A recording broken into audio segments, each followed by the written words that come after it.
All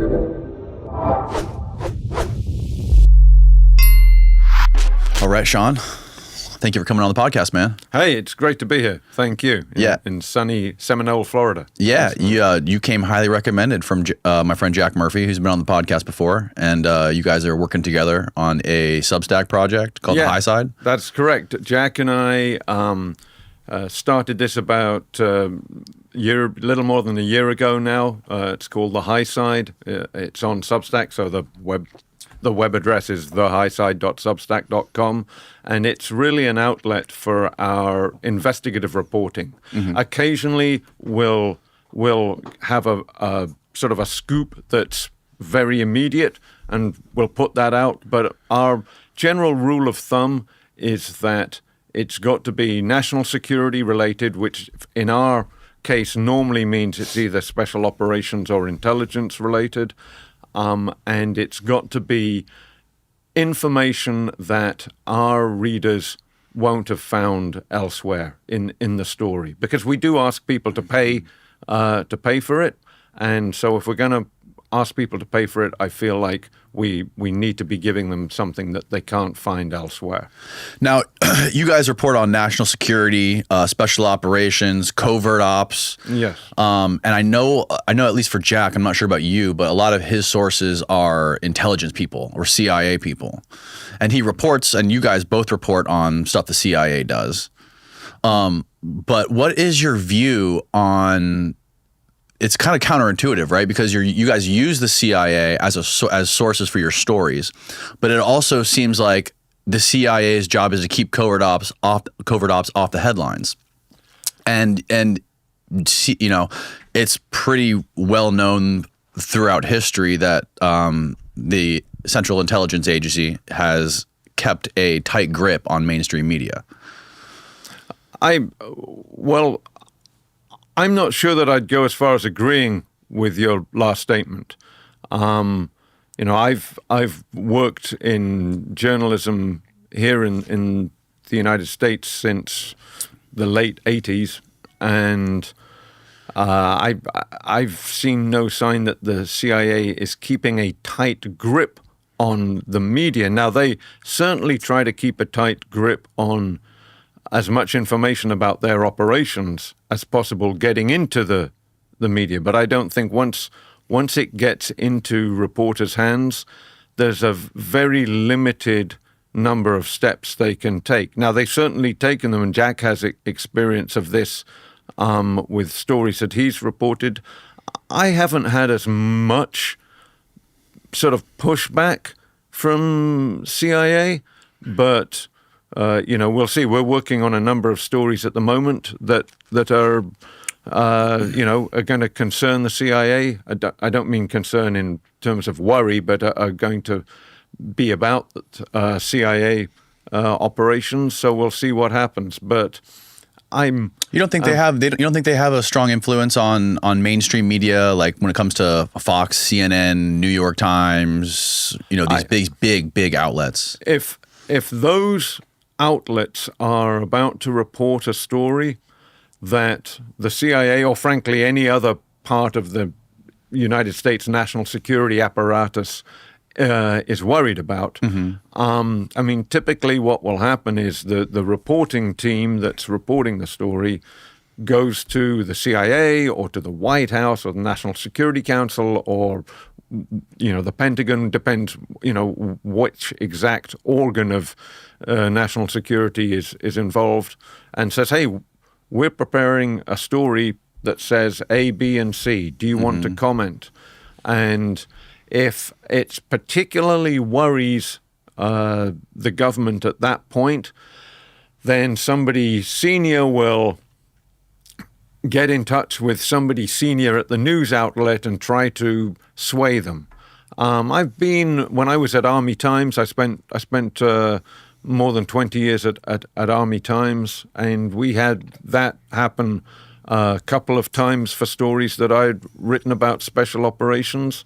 And usually there's a sort of a gentleman's agreement that, at least in my experience, that you can come to, where they lay out 6 or 8 or 10 things that they're worried about in the story, and the news media have all the power in this dynamic, okay? Because you've already got the facts.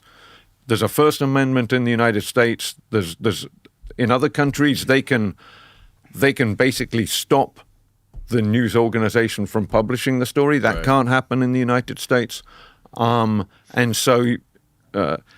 They can. It's up to the government then to make a strong case that national security will be harmed, or somebody's life or lives will be placed in danger. Right.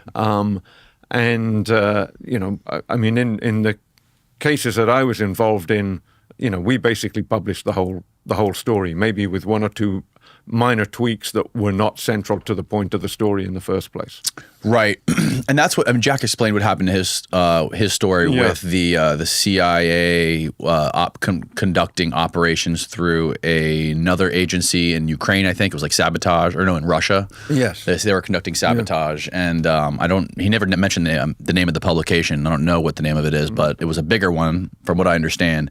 And essentially, correct me if I'm getting this wrong, but from what I understand is the editor at the publication basically had an agreement with the deputy director of the CIA that they had to clear the story through them.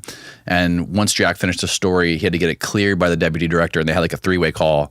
And the deputy director basically said, no, this is wrong.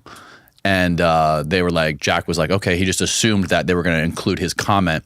And instead of doing that, it was like an off-the-record agreement to where the editors killed the story. Yeah, I mean, I know Jack's discussed this episode in detail on the show.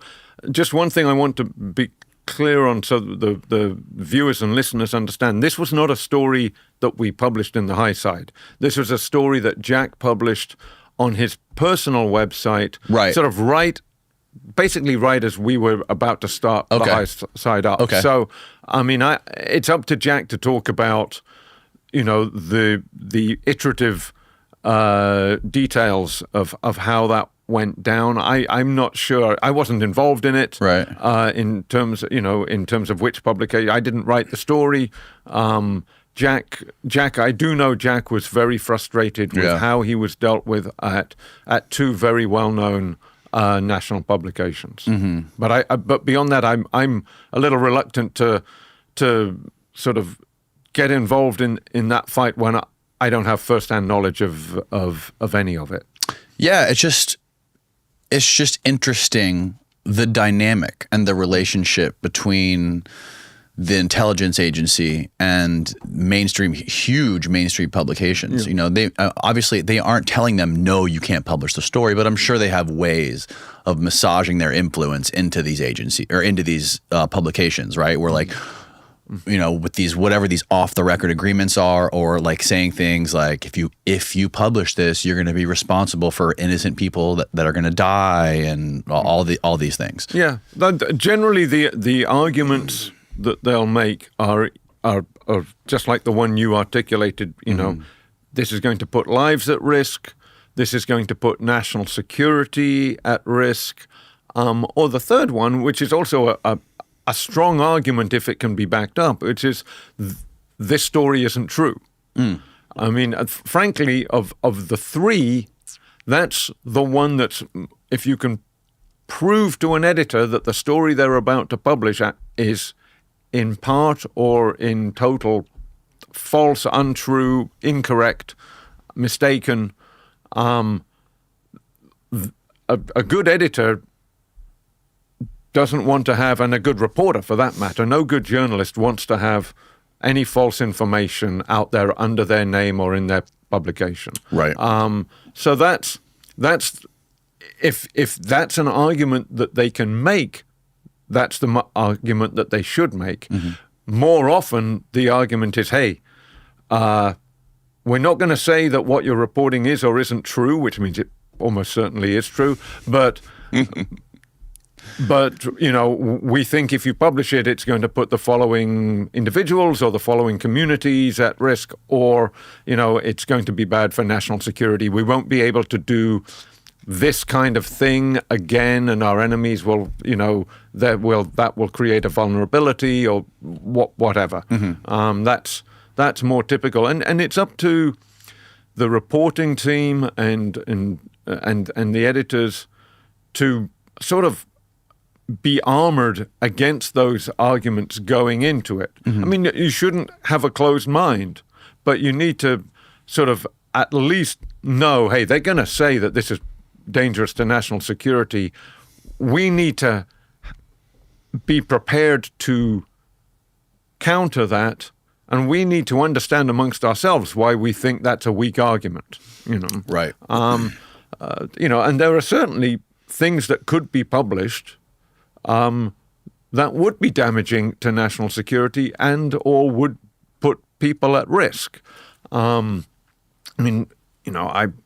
I try not to do things like publish the names of CIA officers who are undercover abroad at the moment or something. Right. I mean, that's a sort of a gratuitous detail that, unless they are being investigated for a serious crime or something like that, or being charged with or convicted of a serious crime or something like that, there's not really an obvious reason to do that. I mean, that's a sort of an obvious example. But believe me, I'm not going to pretend that there aren't a lot of people out there who think that in our reporting in the high side, in my previous reportings for different publications, and in my books, that I haven't crossed that line repeatedly. Right. So I mean, where you what's the cliche? Where you stand depends on where you sit, or something. Where you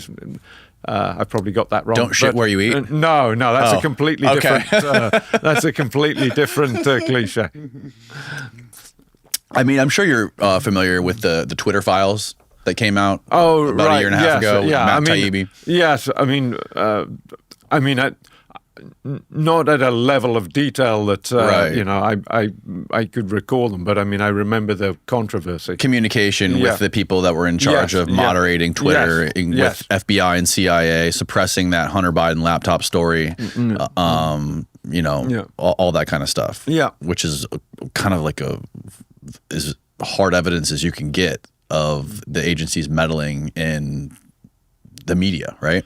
Well, I mean, meddling in Twitter, which is probably one of the biggest social media platforms on earth. Yes, yeah. I mean, my understanding, and I'm on very thin ice here in terms of the facts of that, but they were not saying to any news organization, you cannot publish this. I think they were trying to say there isn't much truth behind this. But like I said, there's no law in the United States that allows the government to step in and stop the New York Times or the Washington Post or Fox News, for that matter, from publishing a story, reporting a story publicly that the government just doesn't want reported. Right. I mean, that's what the First Amendment is all about. Yes. How do you navigate your sources for your stories? Like when you approach like your recent story, for example, the one on Kenya, and you talk to people and you interview lots of people for these stories. Some of them I'm sure are I don't know if they're active or formerly or inactive retired CIA people. Yeah. But how do you know whether to trust them or not? Well, that's a good question. First of all, you try to get as many sources as possible. So, if 3 people say something happened, that's strong. It's stronger than one person saying it happened. It also depends on what the it is. Is it plausible or implausible? If it's plausible, excuse me, I've got a slight scratch in my head here from the headphones. If it's a plausible thing, it's sort of human nature that you probably don't you don't feel the need to line up half a dozen sources that all say it happened just to prove to yourself or convince yourself that it happened. If it's something that's wildly implausible, then just because one guy says it happened doesn't mean anything really. You've got to try to find as many pieces of evidence that it happened, and that can be documentary evidence, that can be human intelligence, if you like. That can be a human sources talking to you. I mean, sometimes it's not even something controversial.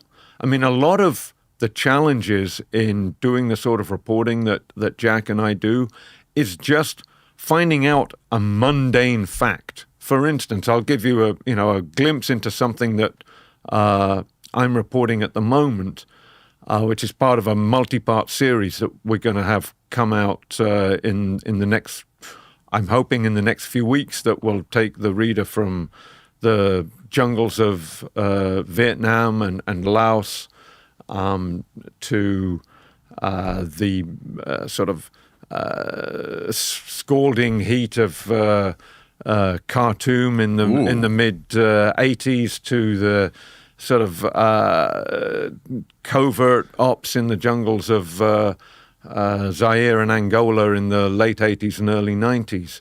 But one of the facts that I was trying to nail down was, when were the first Stinger missiles fielded to Angola's UNITA guerrilla army by the United States as part of a covert action program to help UNITA fight the sort of nominally communist government in Angola? And, I talked to people who had very close knowledge of this program. And, at least one of them was convinced that it was 88. Another one at first thought it was in the early 90s.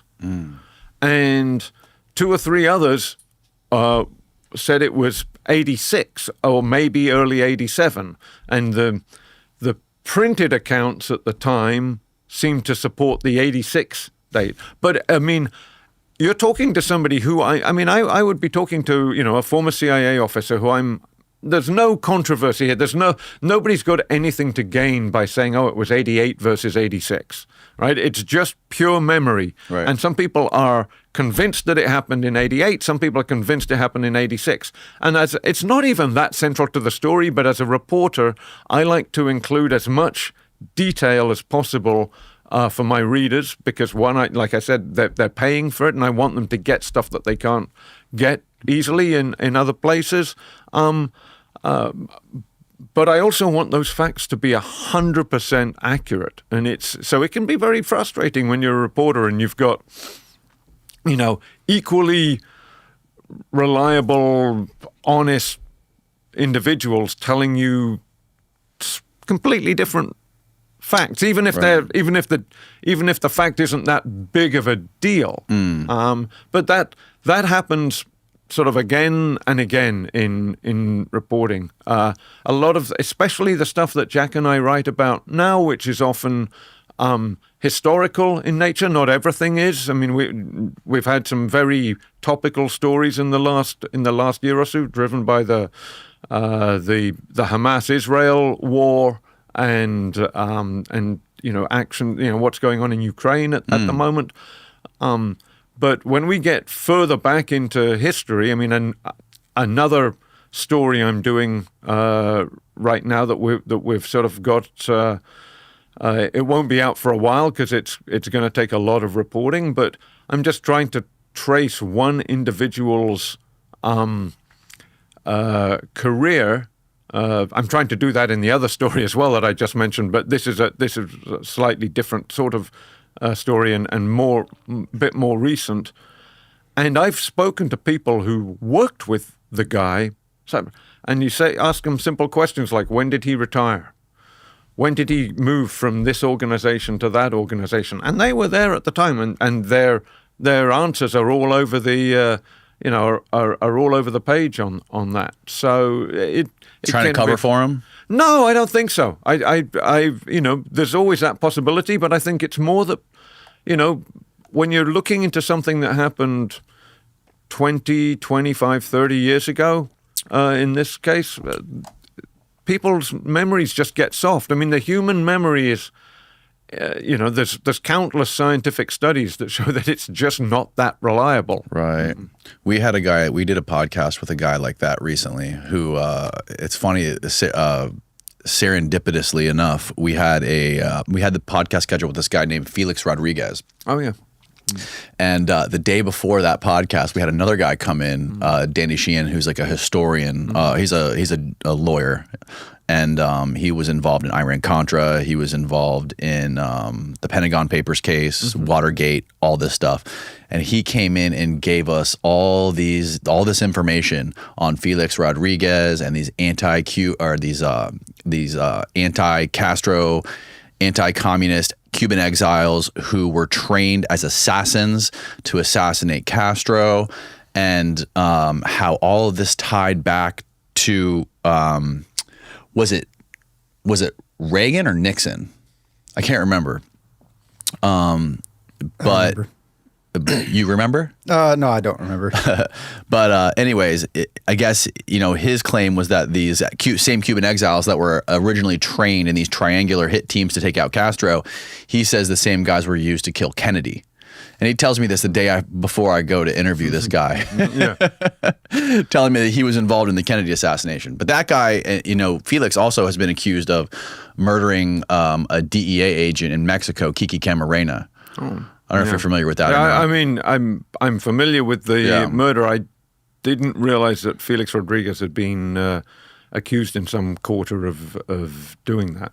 Yeah. There was a really good documentary that came out called The Last Narc, which was all about that, all about the DEA guys that were in Mexico that were somehow the guy Kiki Camarena got caught up in what was going on in Nicaragua and the CIA's involvement in training people in Mexico. And the claim is in the documentary that Kiki learned too much and he had to be taken out, and then he was tortured to death, basically, and murdered, and they claim that Felix was the one there.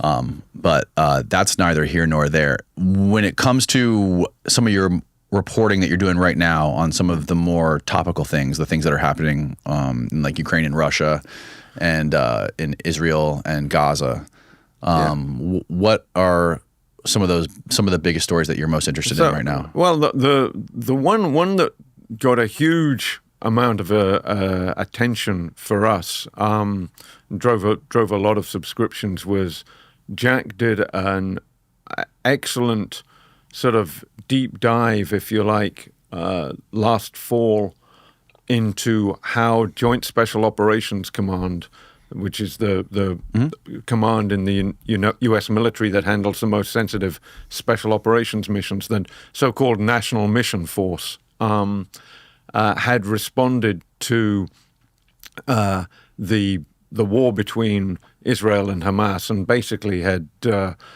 flown a massive task force over to Cyprus to stage for possible hostage rescues and to otherwise assist the Israelis with what they were doing. There was a lot more detail in the story, but that's the sort of story that when we have sort of information that hasn't been reported elsewhere, and we're confident that in a competitive business like we're in, that it's going to stay exclusive until we hit the publish button, that we'll do that. And I still think that's, in terms of how U.S. Special Operations Forces have responded to the Israel-Hamas war, that's easily the most detailed article that's come out.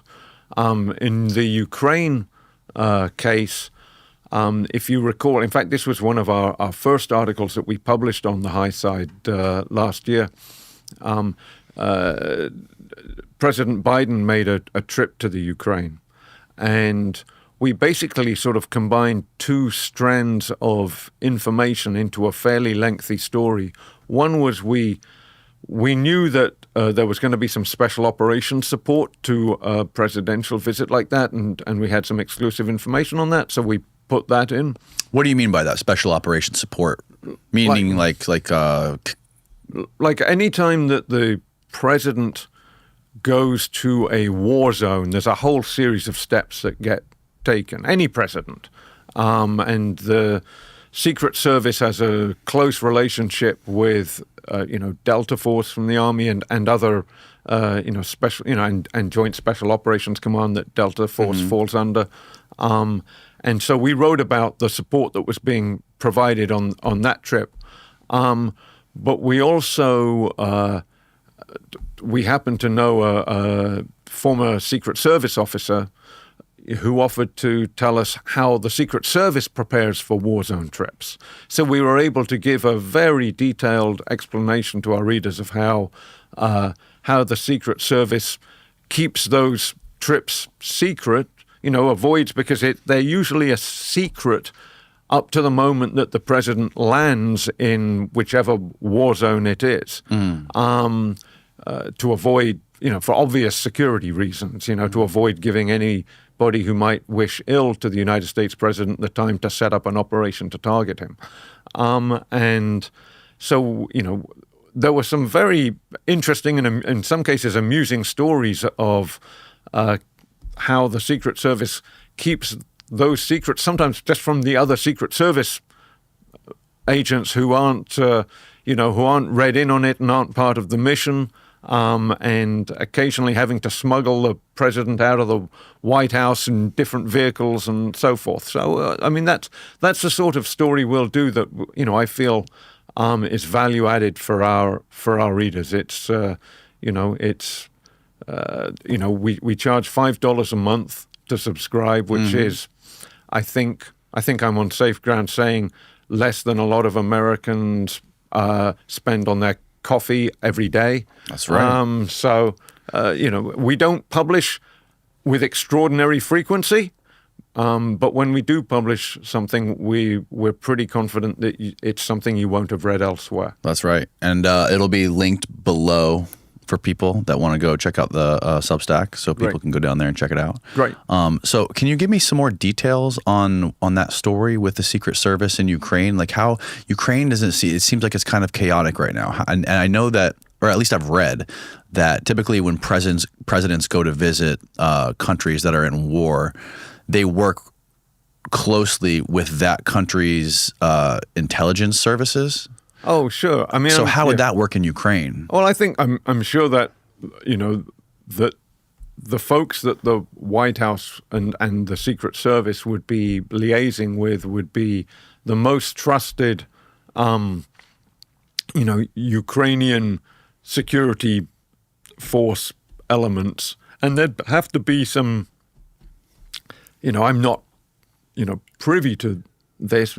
I don't think really anybody is, but there's always been a concern with Ukraine that some of its intelligence services, and it's got a, as we do in the United States, it's got a variety of intelligence organizations, and that some of them probably more penetrated than others by the Russians.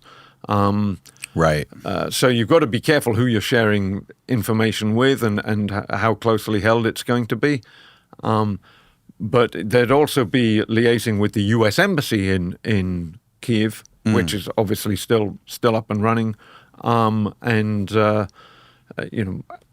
the U.S. military and the U.S. Secret Service would have people in place well ahead of the visit, and we sort of run through how that has worked in the past in previous visits to war zones in the Middle East and Africa and so forth. Right. So, with the understanding that it probably hasn't changed much in the meantime.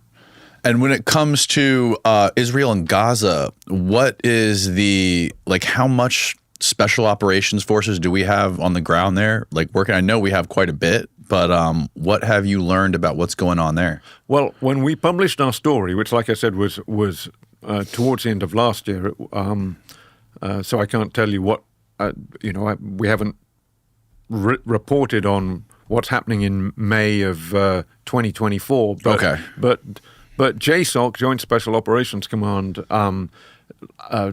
deployed its what I understand to be its standard sort of task force headquarters with associated elements from the special mission units like Delta Force, like SEAL Team 6, with the sort of slices, as they would say in the military, of the 160th Special Operations Aviation Regiment and other units. And they went to Cyprus, to a military airbase in Cyprus, to stage. Now, in terms of on the ground in Gaza, I'd be surprised if there's any U.S. military on the ground. When we were reporting the story, it didn't appear to be that there were any. Of course, the U.S. military has, most of these organizations have liaison officers in Israel, and just as part of the normal course of business. And I think, the number of U.S. personnel in Israel was plussed up. But at the time that we reported the story, was plussed up, was increased slightly. Got it. But at the time that we reported the story, it didn't appear that there were, entire units being deployed to Israel. That may have changed. I don't know, but when we reported it, it didn't appear to be the case. Right. But they're special operators, though. Like lots of... Yeah. This episode of the podcast is brought to you by Roan. If you're a fan of this podcast, you're already aware that I am one of the most stylish, best-dressed people in the world. Not really, but when I do have to go to a fancy event, a dinner party, or even one of those fancy golf courses that makes you wear slacks and a collared shirt, my go-to is Roan. And it's because they fit the best, they're the most flexible, and they don't shrink or wrinkle. Roan's commuter collection is the most breathable, comfortable, and versatile set of clothing products known to man. Roan has clothing pieces for everyone and for every occasion. Whether you're one of those guys who likes to wear skinny pants on the tee box, or you like to wear a pink polo or a blazer, no matter what it is or what you're doing, they have a clothing piece for you that can be worn individually or mixed and matched with other Roan products. And their signature 4-way stretch fabric is breathable, flexible, and will work anywhere from your commute to the office to the 19th hole. This clothing is high tech. The commuter collection not only features their wrinkle release technology that is 100% machine washable, it's also treated with Gold Fusion anti-odor technology, so you can get more wears between washes and stay fresh all day long. And if you're like me, you probably don't have tons of extra time to go to the mall, try on tons of clothes just to bring them home and have them not fit anymore. And on top of that, all my other clothes are always wrinkled, not with Roan. So if you want to support this podcast, check out Roan today. It's roan.com/Danny, and you can get 20% off your entire order. It's spelled RHONE.com/DANNY for 20% off. It's linked below. Now back to the show. Yes, special operators. Yes. Right. Yeah. And so your recent story about the CIA extrajudicial killings in Kenya, when did this come about? So the killing that we sort of focused on was in 2012, but it was just earlier this year that a court in Kenya found it to be an unlawful killing. And it was conducted by a Kenyan unit called the Rapid Response Team. Right. But that was a CIA-trained and essentially created organization. So it's an organization that all of our reporting suggested did the bidding of the CIA. And why was this set up by the CIA? Because in the years after 9/11, as part of the so-called global war on terror, right? The CIA had a program. It was called the Counterterrorism Operations Program. I believe it's still going.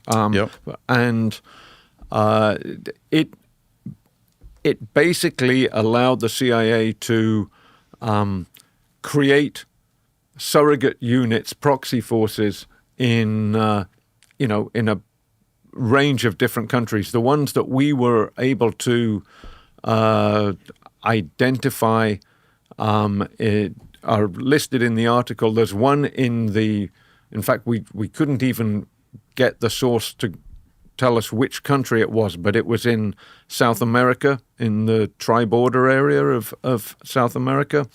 And the other country, I believe, was I don't have the story in front of me. I think, and Jack wrote it, and I sort of edited it and added some quotes from one of my former CIA sources, but it wasn't on this topic. I believe it was Thailand, but I could be wrong about that. Maybe you can fact check that while we're on the air. Yeah. What should he search for to find that? The Kenyan story. That we just type in Kenya CIA high side. You'll be able to find it. Yeah, and I think you had it up a minute ago, Steve. Yeah, and somewhere in there it says that there are, in addition to Kenya, these teams. I mean, we think the teams were stood up in a good number of countries, but the couple that we were able to, if you click on that. Using there you go. If you've got Danny's login, you're gonna have to. It's all right. I do not. So the CIA set up this rapid response team in Kenya, and the purpose of it was counterterrorism operations. Yes, yep, and basically the Horn of Africa, especially Somalia. Has been a real focus since 9/11, in the years after 9/11 of both the U.S. military and the intelligence community in terms of their counterterrorism operations. There was a great concern over Al-Shabaab, the Somali terrorist organization, which and Al-Qaeda, right? Yeah, well, they were Al-Shabaab. Ended up as the Al-Qaeda sort of franchise in Somalia. Oh. And, so the United States using Kenya as a sort of a platform, because the relations between the U.S. and the Kenyan governments are very close, and between the security forces in each country and the intelligence communities are very close. The Kenyans also have very close relationships with the British as well. Aren't they tight with China too? I don't think they're as tight with China as they are with the United States and the UK. Yeah, I know that they're doing the whole Belt and Road thing, and China's investing a ton of money in those countries. Yeah, I mean some in Djibouti certainly, on the other side of Somalia. But they were using Kenya as a sort of a platform, but also they wanted to both strengthen the Kenyan security forces in case this sort of Islamist trend surged south into Kenya, which it started to do, and at the same time use Kenyan forces as, in Somalia as, quote unquote peacekeepers, but, to a degree those were forces that were going to get in fights with Al-Shabaab. And all of that meant that the CIA had a sort of from its perspective, a vested interest in developing units in Kenya that did basically what the CIA told them to do. So they were training guys in Kenya and in the United States. Yes, yeah. They brought some of them. U.S. guys yes. over. In fact, the photograph that you've got on the screen there is, I believe. Okay, a couple white guys. I believe those guys. I think that photograph might have been taken in the United States. Yeah. You can't confirm nor deny, though. So, wow. So we brought guys from Kenya over here to train them. Yes. Wow. Like train them at CIA, like the CIA's training headquarters. Well, I mean, there's various training facilities that they can use. They can use CIA training facilities, and there's obviously other, military training facilities that are far off the beaten track. So where these guys got trained, I can't immediately recall. Right. But the CIA has, in addition to its well-known farm facilities. Yes. It's called the farm down in Camp Peary, Virginia, which is a fairly sprawling site. I've heard stories. Yeah, but it's also got a site in the Carolinas as well. And I suspect probably others, in different parts of the states. So their essential goal was just to capture and take out as many of these terrorist people as possible in Kenya.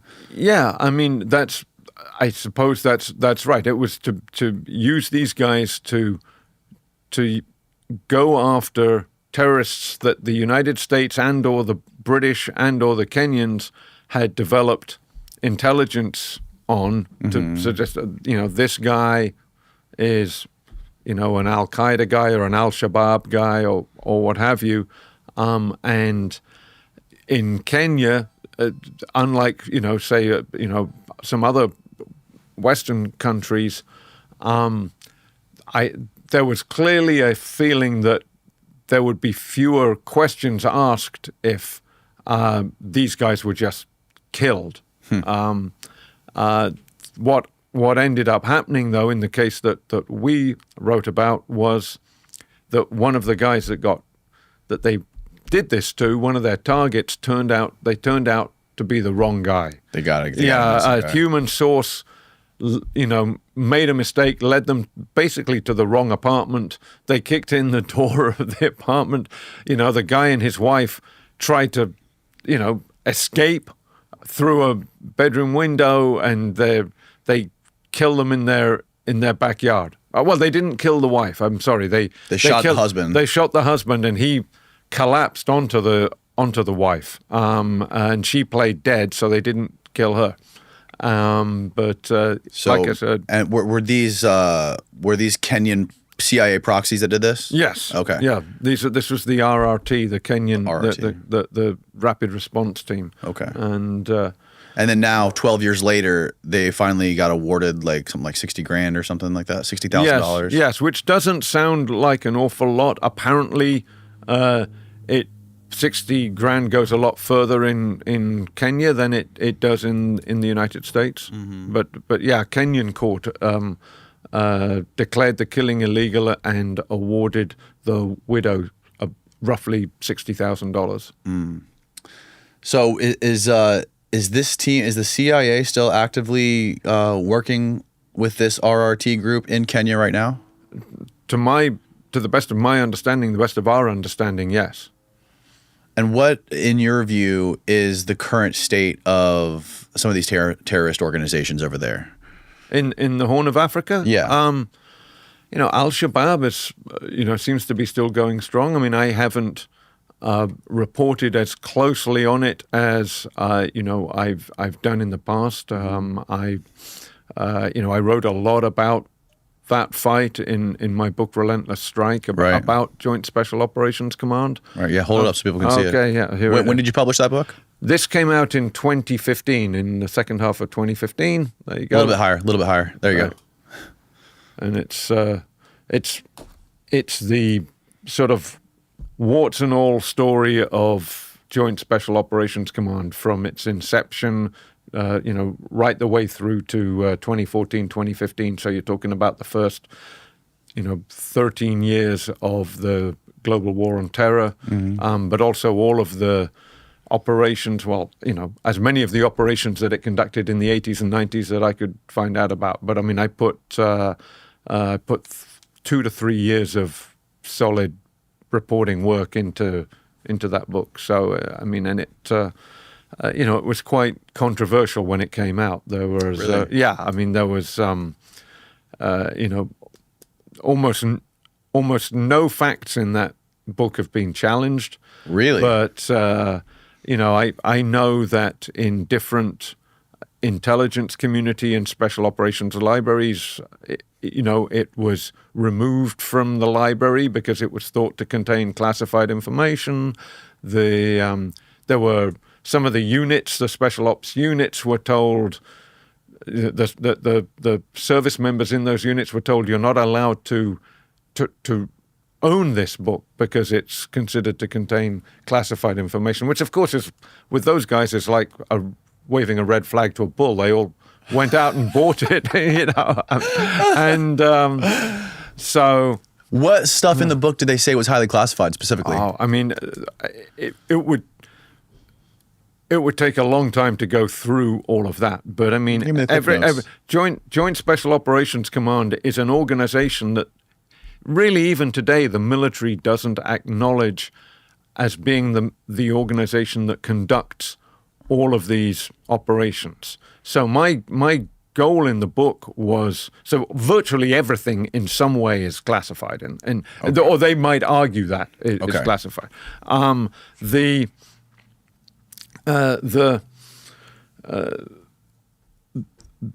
way that I approached the book was to just try to imagine a reader who's interested in current events and is familiar that a certain slew of things happen. They know that Saddam Hussein was captured. They know before that, if they were following the course of the Iraq War in the early days, that Saddam Hussein's sons were killed in a shootout. They obviously know that Osama bin Laden was killed. Some people would dispute that. Yeah, they'll know that certain hostage rescue operations were conducted, some successfully, like sort of Captain Phillips in off of Somalia, and some less successfully. And those are the tips of the Joint Special Operations Command iceberg. And so I wanted to show them the iceberg.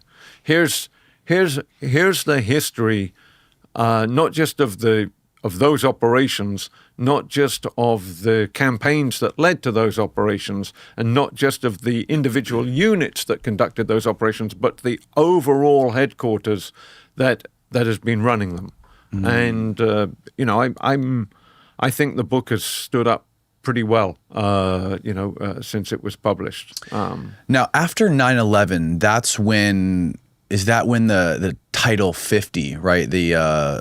The assassination law came into place, or because I'm very fuzzy on this, but I know that before 9/11, we had people over there in like Khartoum that were stalking bin Laden, right? Like particularly we had a guy, Billy Waugh, and a couple other guys that were like right across the street taking photos of them. Could have taken them out easily, but we couldn't legally do it. But after 9/11, something changed where. I'm sorry, I didn't mean to. No, go ahead. My understanding, and I am not a lawyer, but Title 50 is the part of the U.S. Code that covers the CIA and its intelligence operation. So it's not something that new that came along after 9/11. If you're going to conduct executive action, an operation, if you're going to ask the CIA to go and kill someone, there has to be a presidential finding for that. If you're asking them to do it, particularly in a non-combat zone. So if you want to kill somebody in Sudan, where the United States is not at war, there has to be a presidential finding signed by the president, usually briefed to the so-called Gang of Eight, which is a sort of the top intelligence committee and congressional leaders, the leaders of and ranking members of the intelligence committees in the House and the Senate, and the ranking the leader of the House, the leader of the Senate, and their counterparts from the opposition. Right. I'm not an expert on what Billy Waugh went through, but the way you've laid it out to me would suggest that there wasn't a presidential finding sign saying you can go and kill Osama bin Laden if you have him in your sights. But from what I'm familiar with, is that something changed after 9/11, where they implemented this executive action, or this. Well, certainly. There were all kinds of findings, I suspect, signed in the days and weeks after 9/11 to allow for that. Obviously, Osama bin Laden was killed in Pakistan. by U.S. forces. They were U.S. military forces, but they were operating under Title 50 authorities. Right. They were CIA, right? But they were... Well, they were SEAL Team 6 and the 160th Special Operations Aviation Regiment, but they were for that officially mission. under the authority of Leon Panetta, the director of the CIA. Right. So it could be legal. Yes, even though it was really a JSOC mission, it was being conducted. The moment that they sort of crossed the border into Pakistan, they came under the sort of Title 50 authorities. It is super. It's super interesting, like how you classify a war crime, right? Like traditionally, it's been like if you're in combat and you're on a battlefield or you're in a desert and you're running around, you can shoot and kill somebody. But if somebody is sleeping in their tent at night, you can't go into their tent and slit their throat because it's considered a war crime. I'm not sure if that's right. I think if the person into whose tent you're slipping is a military person, right? I think you're allowed to do that. I mean, you might have a bunch of military lawyers call in, tell you that's wrong. But I mean, that's my understanding. If the person whose throat you're slitting is a civilian, and the reason you're slitting their throat is you just want to get a kill for some reason, as has been alleged and has occurred in, maybe not throat slitting, but sort of, a bunch of deaths that have, were initially categorized in Afghanistan and elsewhere as sort of combat deaths, and then it turns out that in fact they probably weren't combat deaths, and that these were U.S. or coalition military personnel for some sort of fairly twisted reason wanting to kill somebody for the sake of killing them. So that's when it becomes a war crime. But generally, my understanding is if you're killing a member of the armed force with whom you're at war, there's no rules. The law is fairly broad about whether you can kill them or not. I mean, you can't. Once you've taken them prisoner, you can't kill them. If they surrender, you can't kill them. But if they're fighting you or they haven't surrendered, I mean, there's not really much difference in the way that, the scenario that you laid out of creeping into somebody's tent and slitting their throat. There's not an awful lot of difference between that and having a drone flying out of sight of them and zapping the building that they're in, or sending a missile into the car they're driving in. Well, wouldn't this throat slitting be a much better option because you don't have collateral damage? If there's a terrorist in a building and you send a drone strike to hit it, you're going to potentially kill lots of people. And I know they justify it in ways like they rank the terrorist, how high they are up, and this is okay. We can kill this many civilians for this guy. But if you have some knuckle dragger mercenary who's just like thirsty for blood, who you can contract for the CIA to go out and slip into this guy's room and cut his throat and no one else gets hurt, wouldn't that be a better option? Well, as a reporter, I'm certainly not about to sit here and say it would be a good idea to get some, quote, knuckle dragger mercenary thirsty for blood to go out and kill people. I mean, I think most Americans would hope that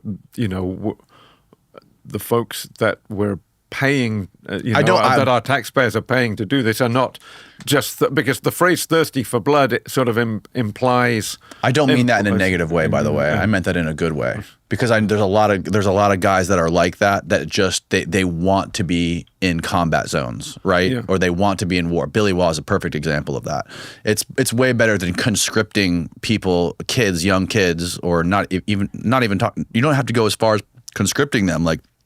Even just getting young kids who don't know what they want to do with their lives, they have the option of go to college, get a job, go join the military, and it's like, maybe this will be fun, and then they end up going over there and they're psychologically screwed for the rest of their lives. instead of like the other option are the guys that are drawn to that, right? That want that, like the guys that really want to be there and doing these things. I feel like I don't know. I feel like that would be a much better option. Well, I mean, let's assume that you can find those people. I suspect, and of course, there are people who come into the military wanting nothing more than to, be in the most sort of the units that are most likely to see combat, and they want to be quite aggressive about it. The military is an enormous enterprise, and even for the combat arms elements of the Army, the Marine Corps, the Special Operations community, even it's and their equivalents in the Air Force and the Navy. It's doubtful that you can that there are enough folks coming into the military with that mindset to fill every single billet of those units. I mean, as you're probably aware, I don't know whether you've talked about it on the show before, but I mean, the military's spent the last 2 or 3 years in a recruiting crisis. Right. And there are lots of factors behind that, but one of them is that only roughly 1 in 4 of 18 to 25, I think, year old Americans is actually qualified to join the military from the point of view of physical fitness, health, and not having a particularly criminal background, and so forth. That's before you start dividing that up amongst so-called what the military calls propensity to serve, which is how interested are those individuals going to be in serving in the military. Right. Only a quarter of the sort of the, if you like, the target audience for military recruiting ads, or only a quarter of the age group is even qualified. And then you've got to find the ones who want to serve there. Right. So I think as you drill down, the number of folks who, to sort of use a cliche, want to get their gun on, right, in that group is fairly small. Yeah, especially, yes. I mean, definitely in the younger generations, right? But I do want to just go back to the business of we were talking about bloodthirsty mercenaries. Yes. I mean, I think the term bloodthirsty to me, and I suspect I might have embellished a bit, sort of implies somebody who is not very discriminating. They want to see blood. They want to, taste blood, literally. I think. Let's just say a special operations guy with a dagger. Let's just put it that way. Yeah. Well, the special operations community. Traditionally, one of its strengths has been... This episode of the podcast is brought to you by Verso. Have you ever tried fasting or intermittent fasting? If so, you may be aware of the sizzling energy and mental clarity that you get if you do it long enough. The scientific data validating the health benefits from fasting for weight loss is overwhelming. But what doesn't get talked about enough is the longevity benefits you get from fasting. When you fast, your body turns on all its defense mechanisms to help your body hunker down to fight off illness and disease. But the problem is it takes 3 days of starving yourself to activate this process. Scientists like David Sinclair have recently discovered molecules to help your body turn on this process without having to fast. If you've ever heard this podcast before, you've heard me talk about Verso many times, and I've had world-renowned nutritional scientists like Dominic D'Agostino on the show, who is the guy who actually introduced me to Verso, and I've been taking it every day for the last 3 years. Cell Being is always the first thing I take in the morning after dragging my carcass into the kitchen, which wakes me up and gives me energy. I even use it for pre-workout. And Clean Being is the product I use every night before bed. After taking Clean Being for some time now, I have actually noticed a huge improvement in not only my hormone regulation, but my vision has improved. I know it sounds insane, but this stuff stuff actually can improve your vision. My lipid regulation has gotten better. And another huge thing is all of a sudden, I don't get affected by all the pollen in the air. I don't have any of these reactions. And clean being has actually been scientifically proven to alleviate these things. Other clinical trials have proven healthier skin, less inflammation, healthier hair, lipid regulation, enhanced cognitive function, and improved metabolism. On top of that, Verso always publishes third-party testing on each batch produced to guarantee you're getting exactly what you pay for. So if you want to check out Verso and support this podcast at the same time, go to buy.ver.so/Danny and use the coupon code Danny at checkout for 15% off your first order. Again, that's buy.ver.so/DANNY and use the coupon code Danny for 50% off your first order. It's linked below. Now back to the show. It's a very arduous selection process, making sure that the right people with the right mindset are being selected into the community. Mm-hmm. I mean, there's countless examples in, just to use a Delta Force, as a for instance, of folks who make it through the physical and psychological challenges of the so-called long walk, where the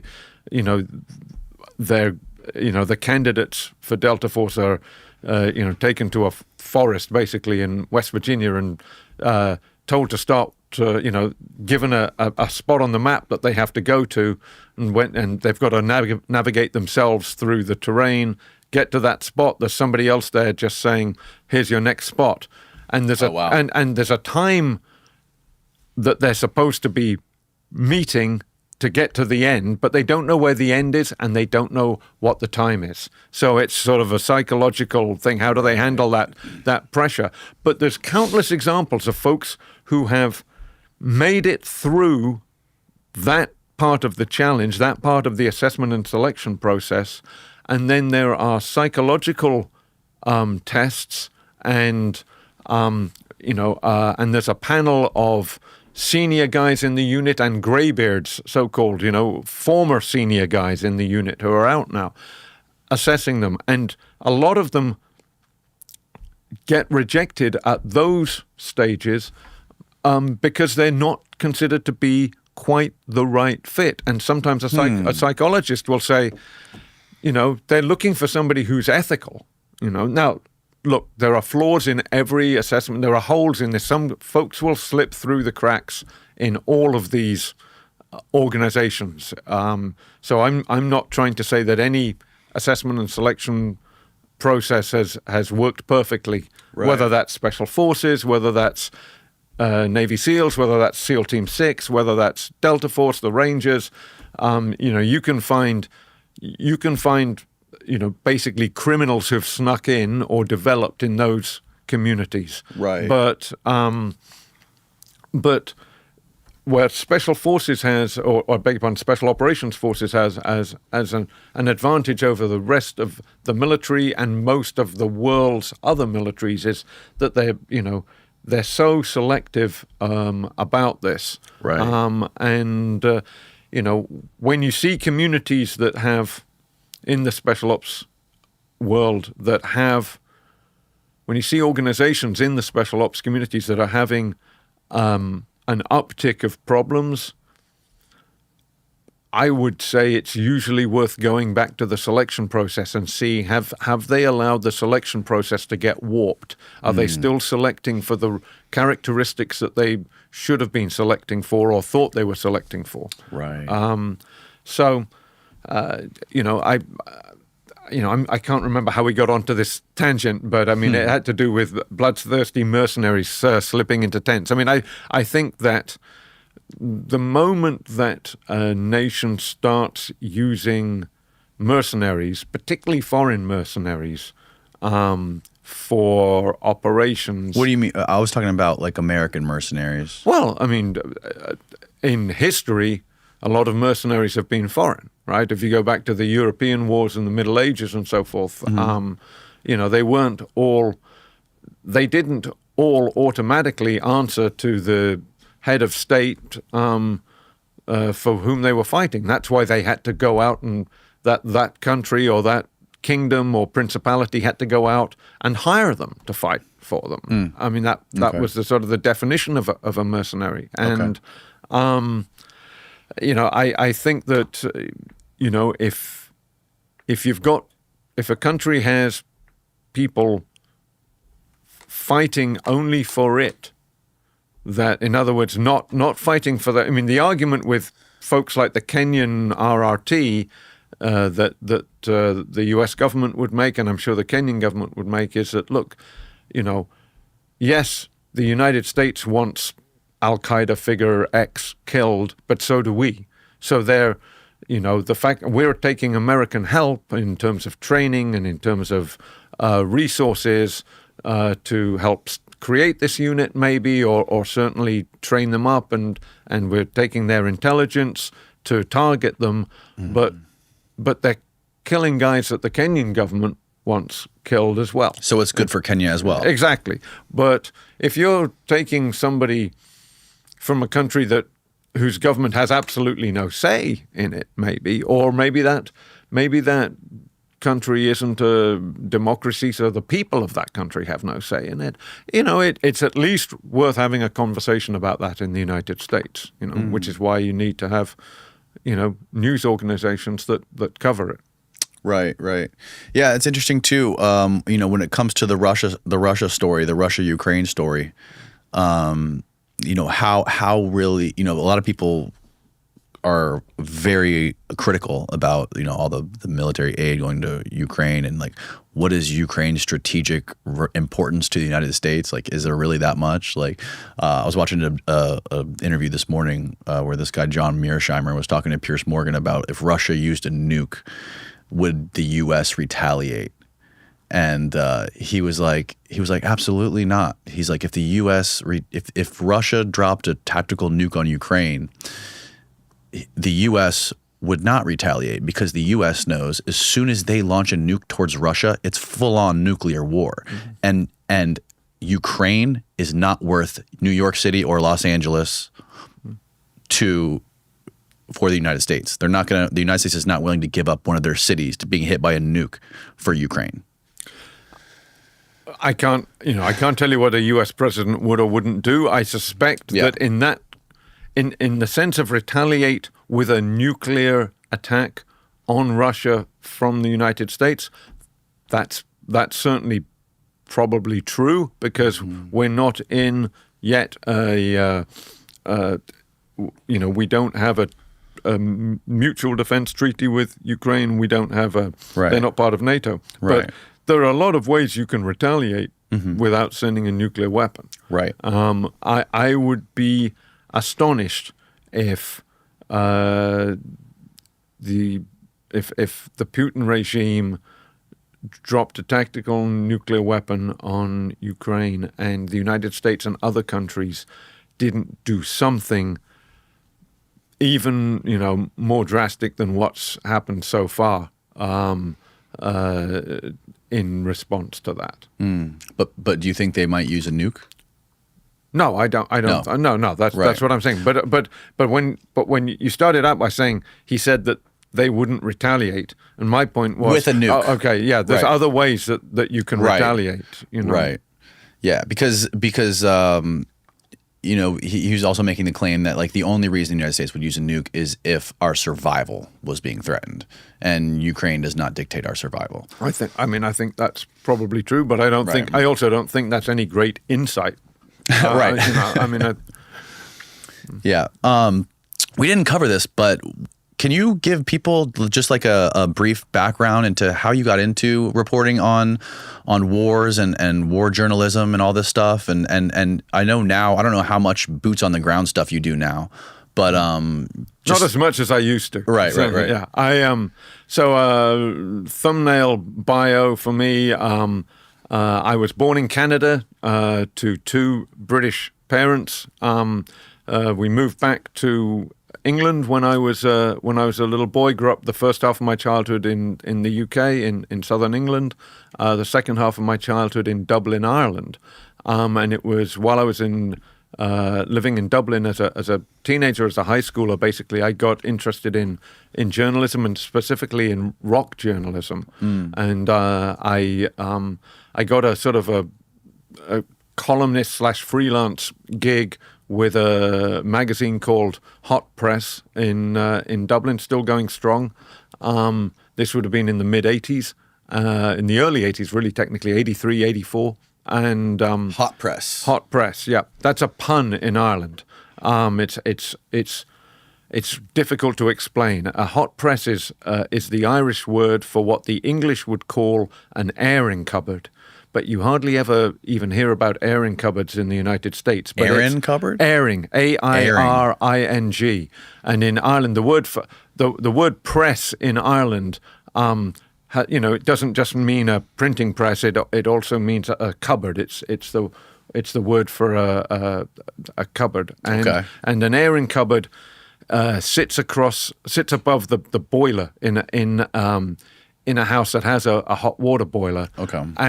And it's where you put some of your laundry to finish out drying and fluffing up. So you might put your towels there and things like that. Right. So hot press was a pun on a hot press. Like I said, is an airing cupboard in Ireland. So hot press was the publication that was started in '77, I believe. I joined in '83, and I was the heavy rock writer. And so I and for 2 or 3 years, I probably a bit longer than that, depending. But I covered heavy rock for them. But some of that was from the States because I got a scholarship to go to Boston University and to study journalism at Boston University's College of Communications.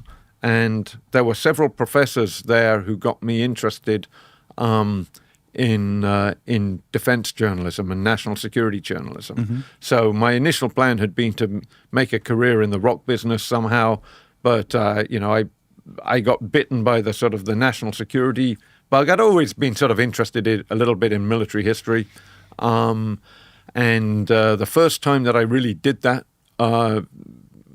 was in the summer of 1987, which was the summer between my junior and senior years in college. I went out to the border of Afghanistan, Pakistan, specifically to the city of Peshawar in what was then called the Northwest Frontier Province of Pakistan.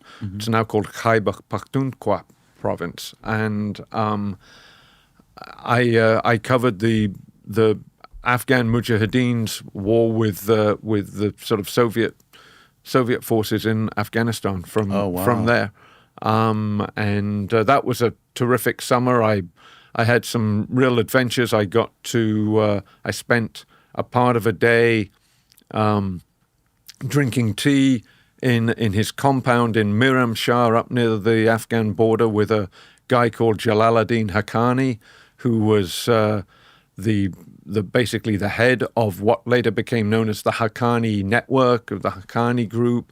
At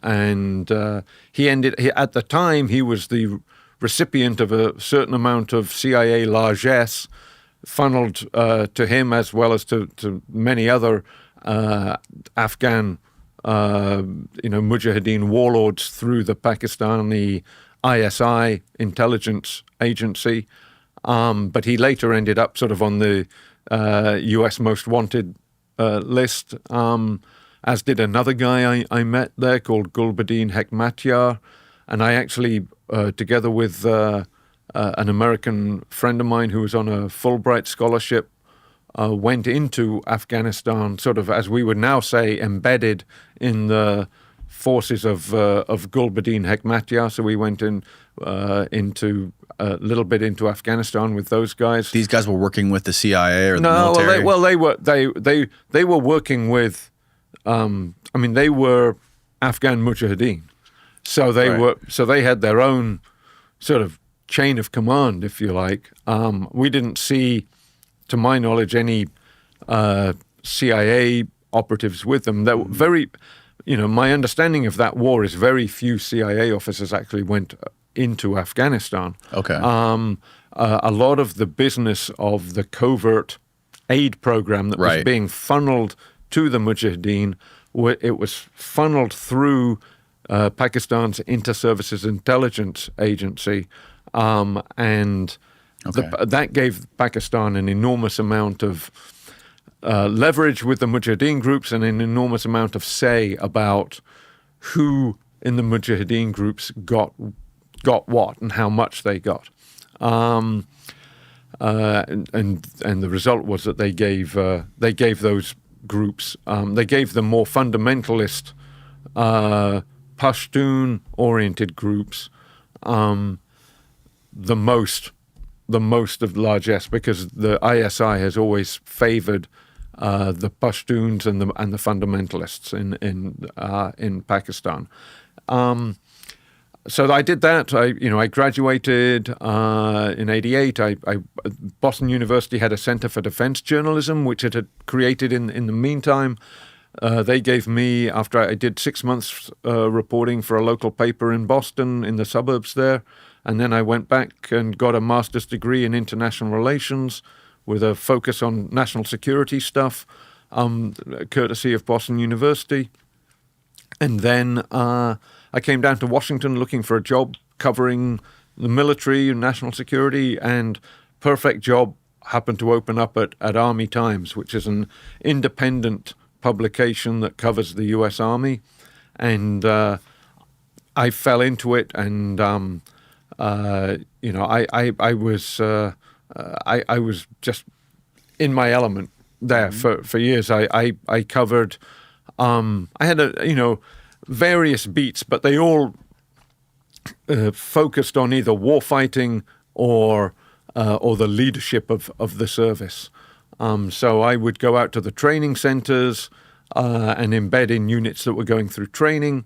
I would go to the real-world operations, and embed in units. I was in Somalia in 92, parts of 92, 93, 94. I was in Haiti in the mid-90s, then into the Balkans in the mid to later 90s with the U.S. peacekeeping forces there.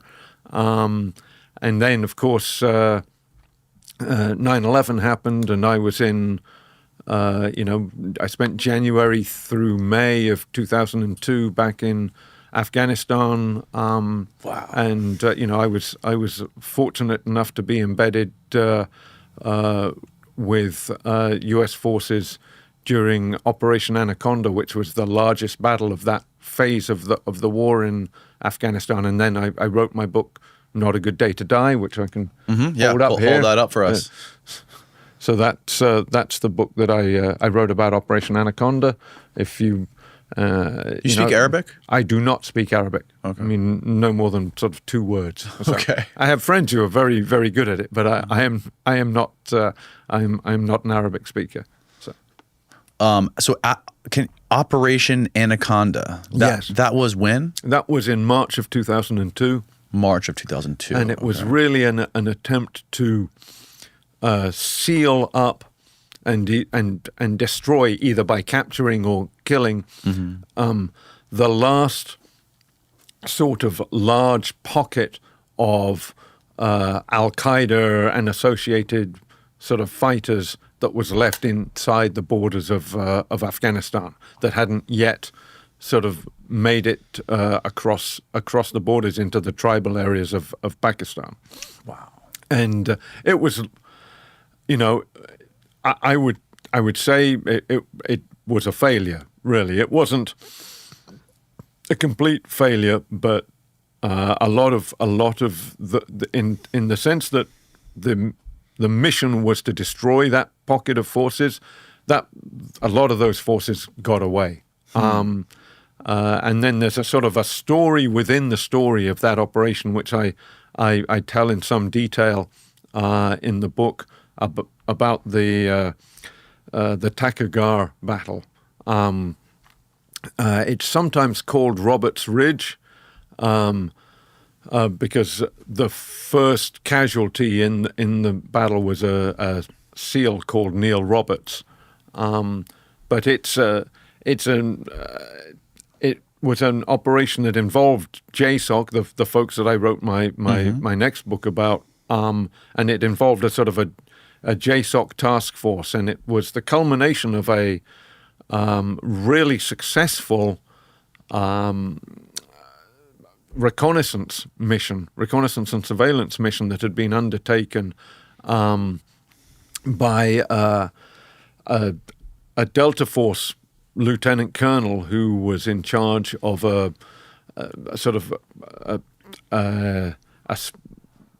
basically of what are called Advanced Force Operations, or AFO, for the JSOC task force, and he was able to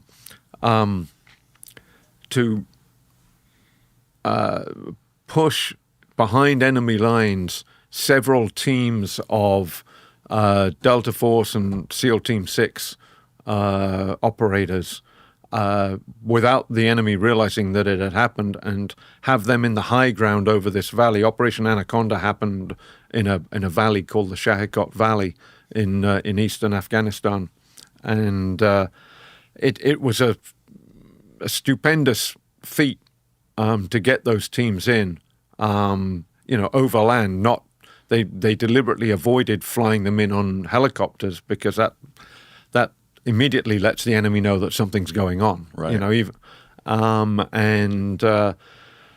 I tell the sort of the story in the book about how once it became clear how much success that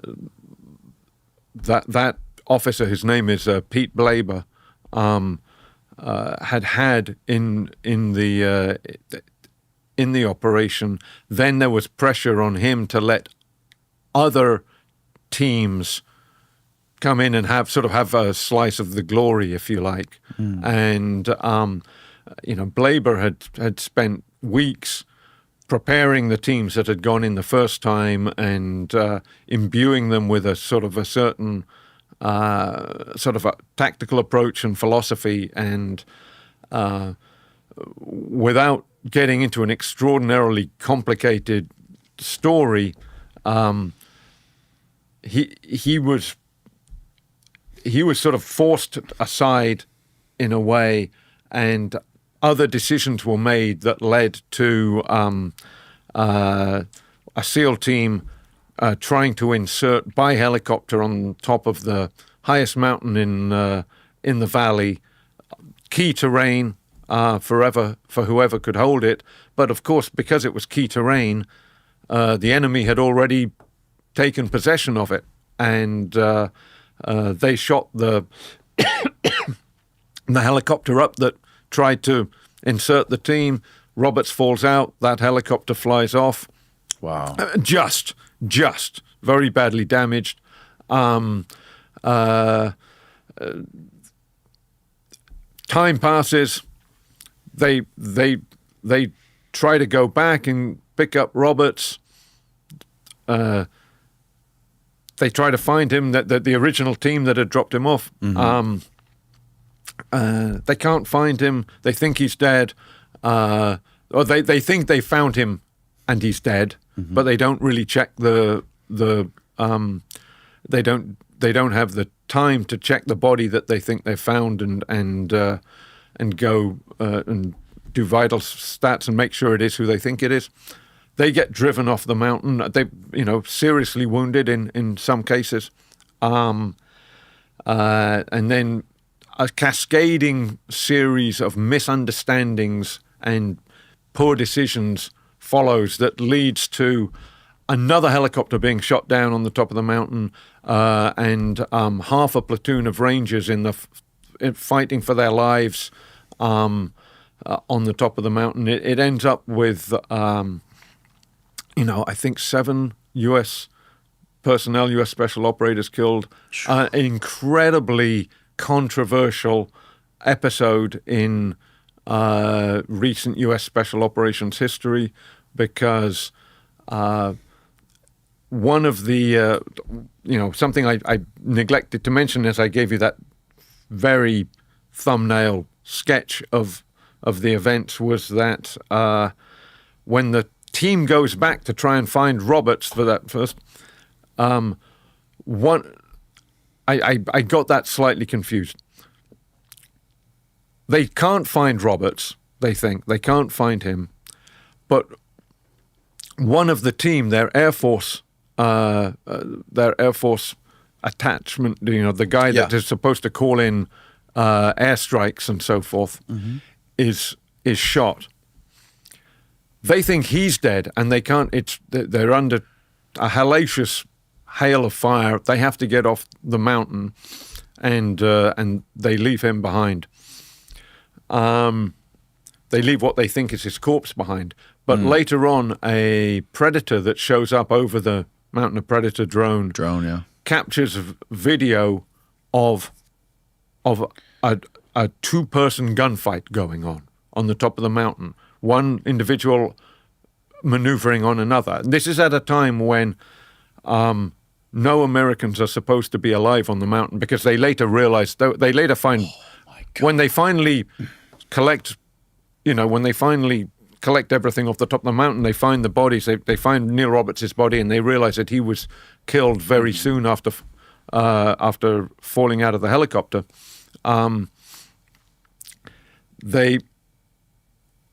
They realized that almost certainly that was the Air Force operator, John Chapman, fighting for his life on the top of the mountain. And if you accept that as fact, then that figure keeps fighting until seconds before the Ranger Quick Reaction Force arrives on the mountain, not knowing that he's there, but then he's killed very shortly before that Ranger Force arrives. No. And they don't know what they're coming into either. I mean, it was although it was more than 20 years ago now, it's a classic example of how even with all a lot of people had a lot of faith in technologies that didn't work as they were supposed to on that day. There was, because that piece of terrain had been quote unquote swept by different overhead platforms, and nobody had spotted the Al-Qaeda position on the top of the mountain. People thought it was safer to land there than obviously it was. Right. So there were 2 medals of honor that came out of that fight, and they're very controversial. I mean, I wrote a very detailed account of the fight in the book. I then wrote another version of it with a terrific reporter called Chris Drew in the New York Times, and I wrote a sort of a third or fourth version of it as a cover story for Newsweek, because eventually what happened was, when the Air Force tried to get John Chapman, who was posthumously awarded a Service Cross, the Air Force Cross, for his actions, when they tried to get his actions upgraded to a Medal of Honor, the SEALs, who were part of his team and who had all signed up for him getting a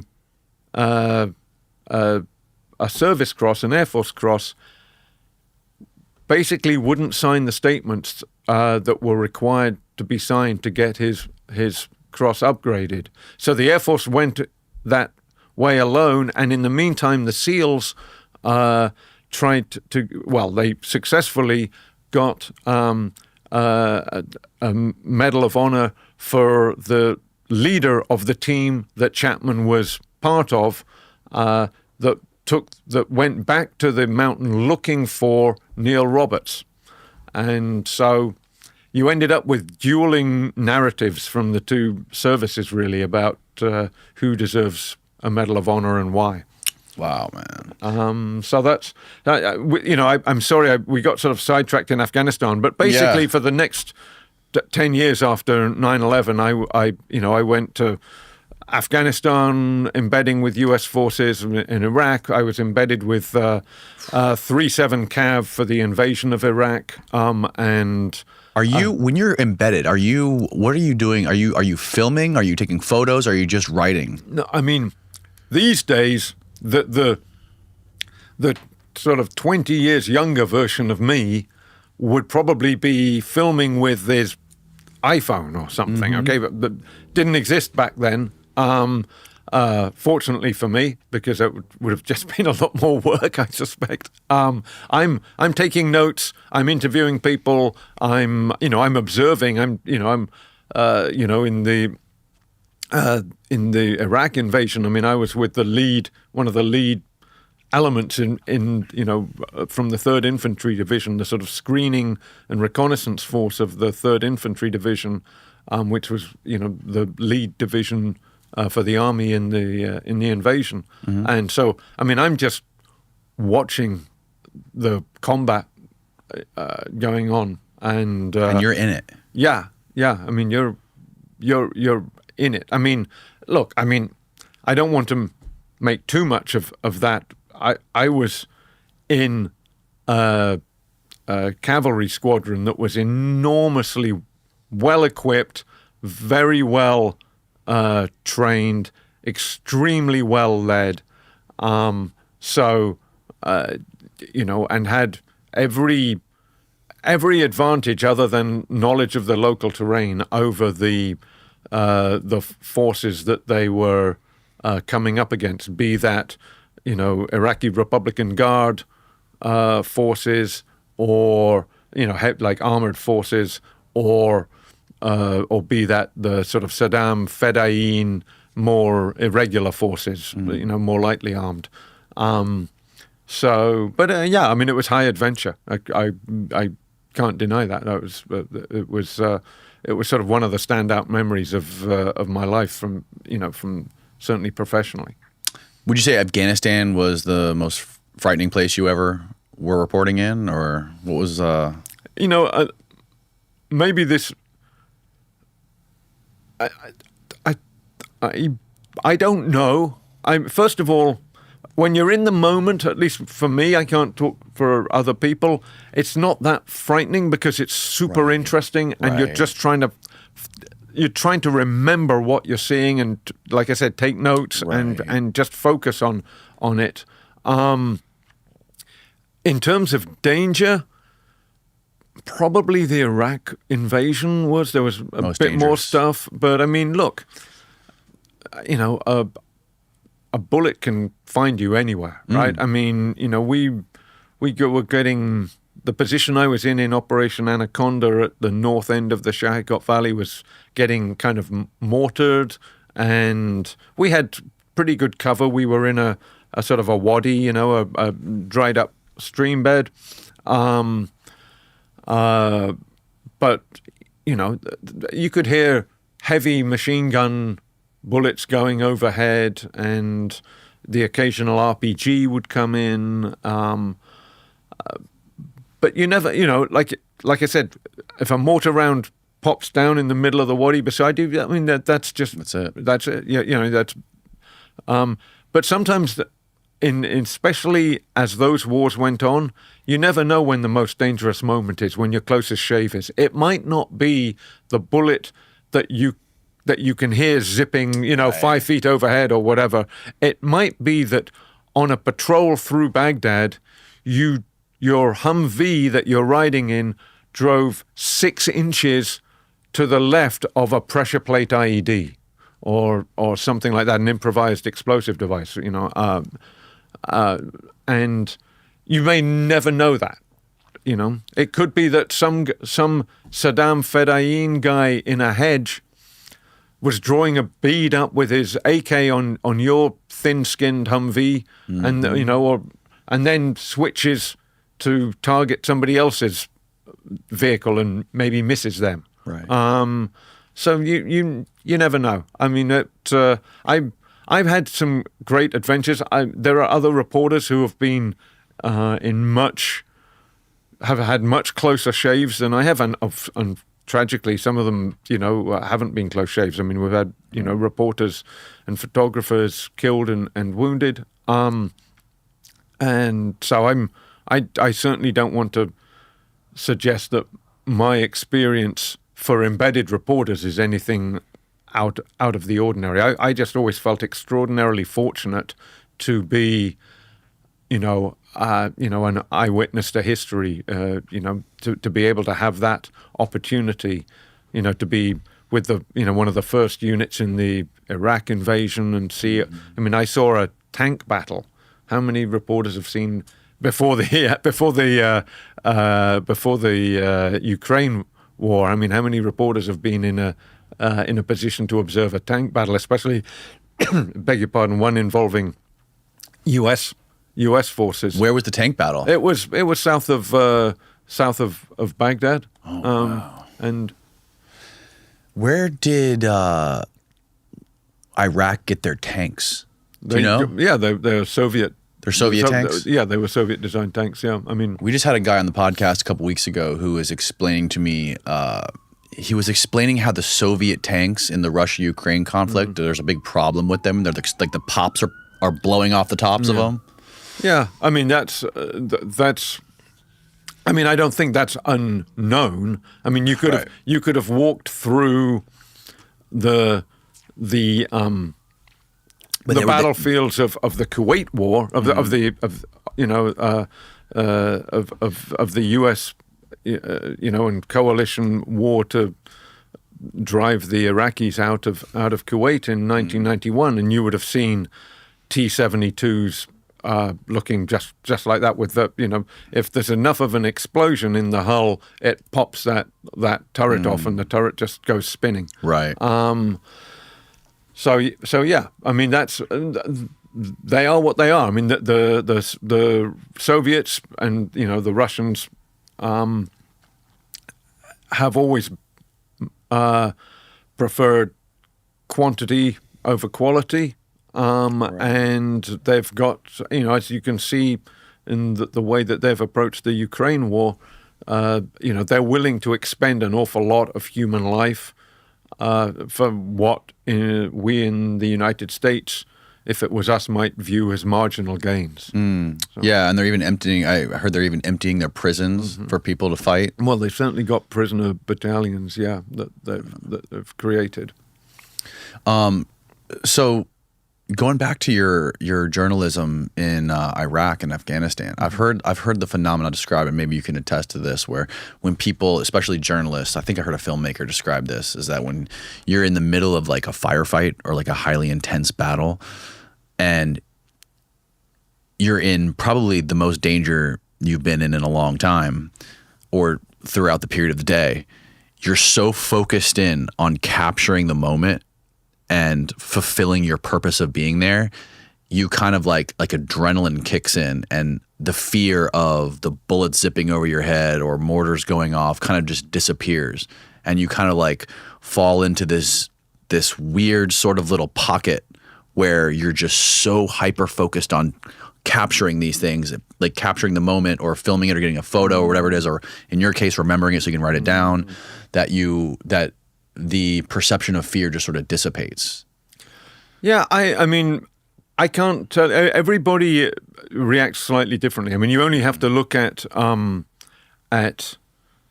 service members and soldiers, and even you'll find soldiers who were in, I mean, far more dangerous and lethal combat situations than I was ever an observer of.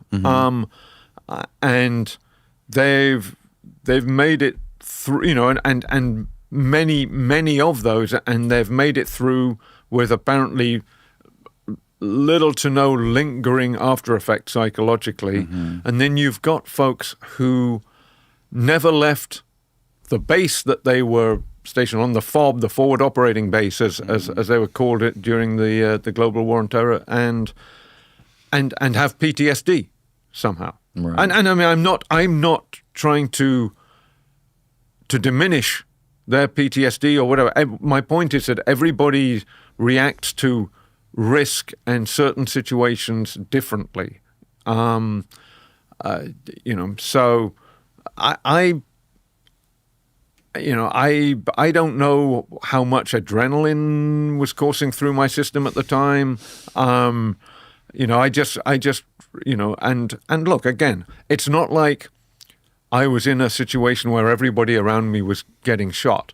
One of the most remarkable things about 3-7 Cav's experience in that war was it had that cavalry squadron, which is normally a sort of, I can't remember, but it probably in the many hundreds, a cavalry squadron would have been back then in a heavy division, had all kinds of attachments, engineers, field artillery, and so forth, that plussed it up probably into the low thousands.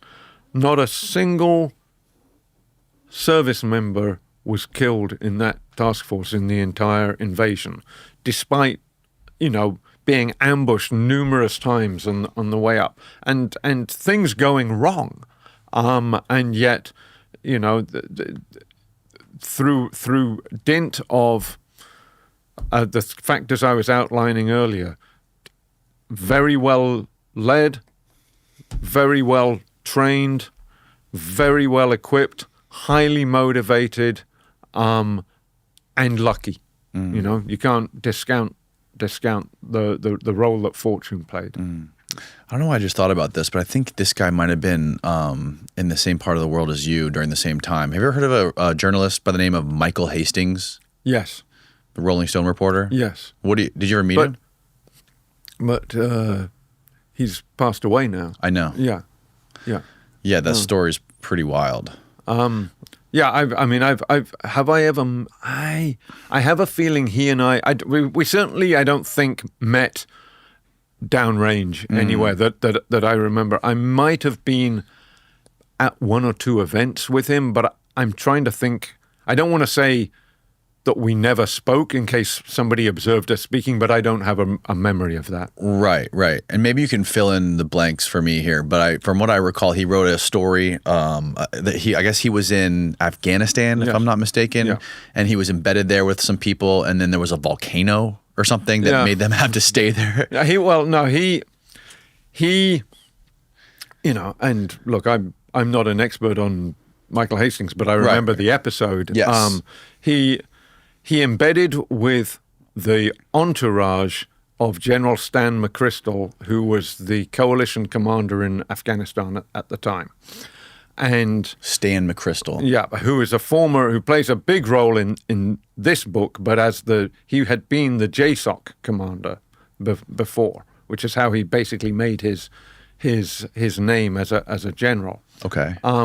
But as a 4-star general, he was running the war in Afghanistan. This is him. Yeah. Okay. And looks like a mean dude. Yeah. Hastings had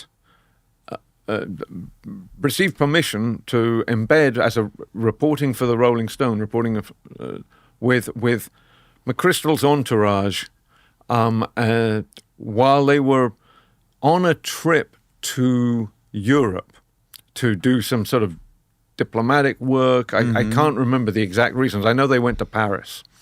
And I think McChrystal had to give a couple of speeches, and his whole entourage comes along with him, his personal staff. Okay. And it was at the time that the Icelandic volcano in Iceland erupted, and the ash cloud halted commercial flights, or all flights above Europe, for a period of at least several days. Right. And so as a result, McChrystal and his entourage with Michael Hastings were stuck together longer than the initial plan had been.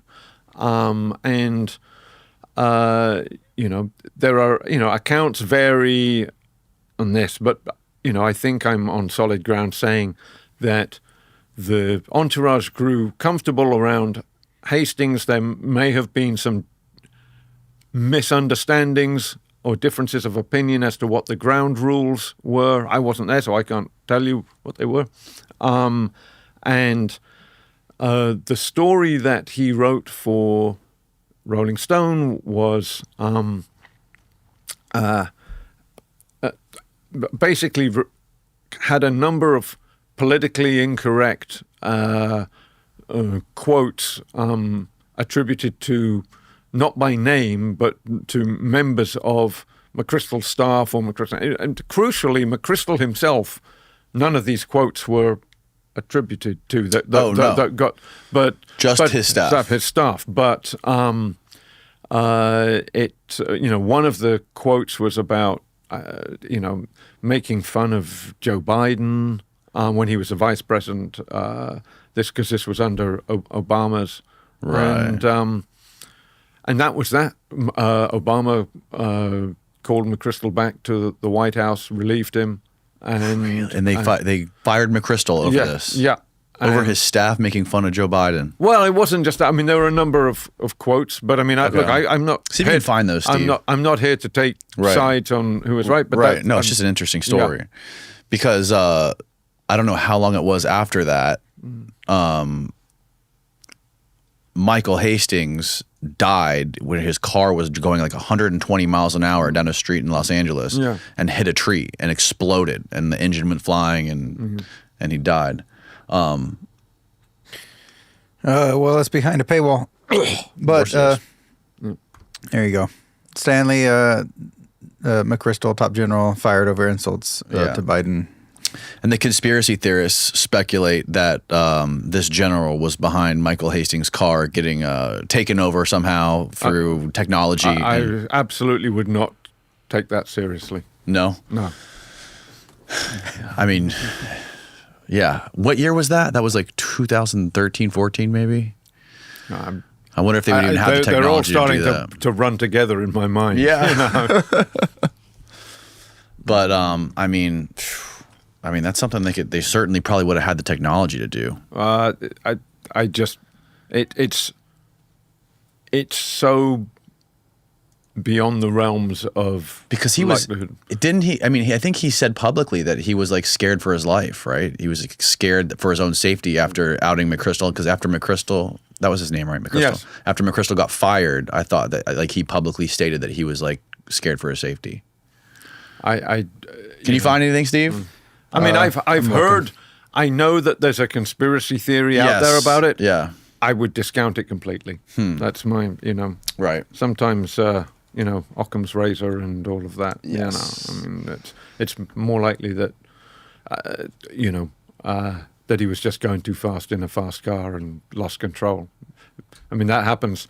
Unfortunately, hundreds of times, a day in North America, probably. And it's actually happening to the new Cybertrucks. I don't know if you saw, but there's a problem with the new Cybertrucks where the gas pedal's getting stuck, and these people are like rear-ending people going full speed. Yeah. And in no case is it somebody twiddling a device from behind a tree to make somebody's car speed up. So, Yeah, but a high-ranking general like that gets fired. I mean, my tinfoil hat's starting to come out of the closet when I see that happen. So what other kind of stories are you guys working on right now on the high side? Well, we're, we've had a lot of, I'm quite proud of the work we've done so far. I mean, we've got a story out there on the Omega teams, which is Is that Afghanistan? Yeah, those are the teams formed by Joint Special Operations Command to support the CIA teams that were running Afghan militias, doing covert action type stuff in Afghanistan, and of course there was those teams have been those militias rather have been accused of war crimes by and human rights abuses by certain organizations, and so that implicitly taints the military teams that are supporting them with the same brush. So we did a sort of a look at the history of those teams. We've got a story that I normally don't like talking too much about future stories because I'm always worried that something's going to fall through and then it doesn't get published and it makes me look stupid. But I'm fairly confident that touch wood, unless unless we get hit by a meteorite or something in the next few weeks. Knock on wood. Yeah. That we're going to have a story out about it, and I want to be a little guarded about this so that we sort of keep the scoop for ourselves. But it's about it's about an individual who led an extraordinary life in both the United States Special Operations community and the intelligence community, and Still alive? yes, still alive,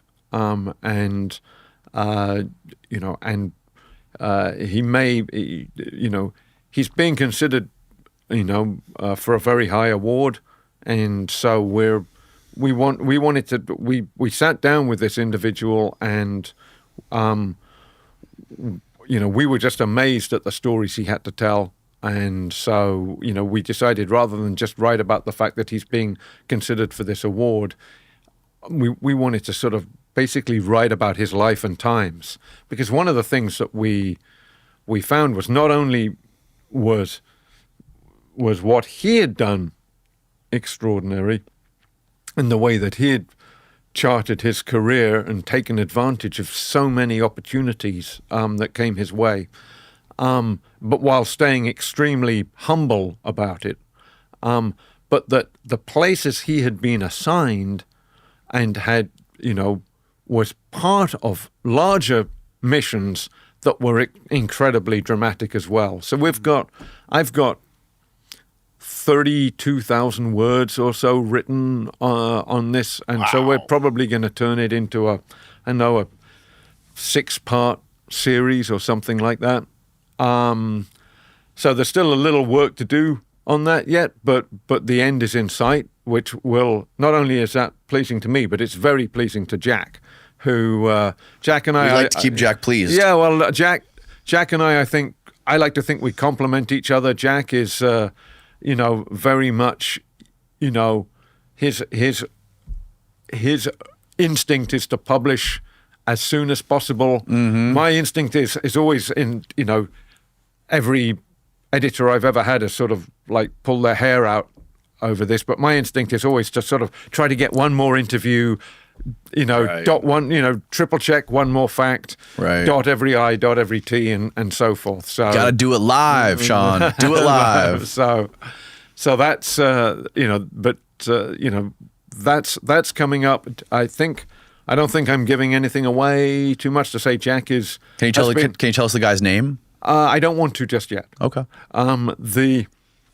But I don't think I'm giving anything away to say that Jack has been doing a lot of work on Havana syndrome. Oh, recently. really? Yeah. Which, just in case some of your listeners or viewers don't know what that is, it's the sort of mysterious ailments that have afflicted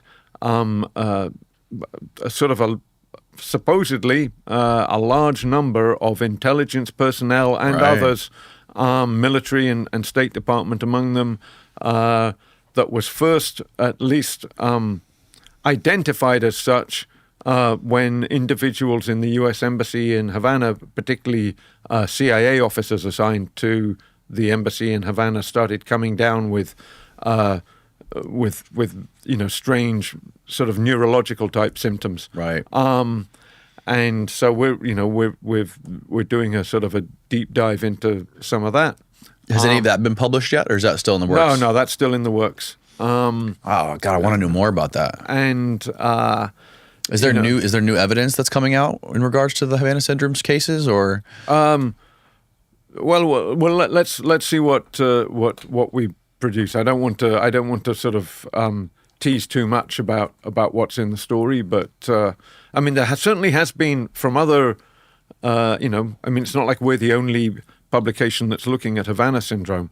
We're getting some exclusive interviews on it, but if you look at 60 Minutes had a fascinating expose, which I think they did in conjunction with the publication called The Insider, which is a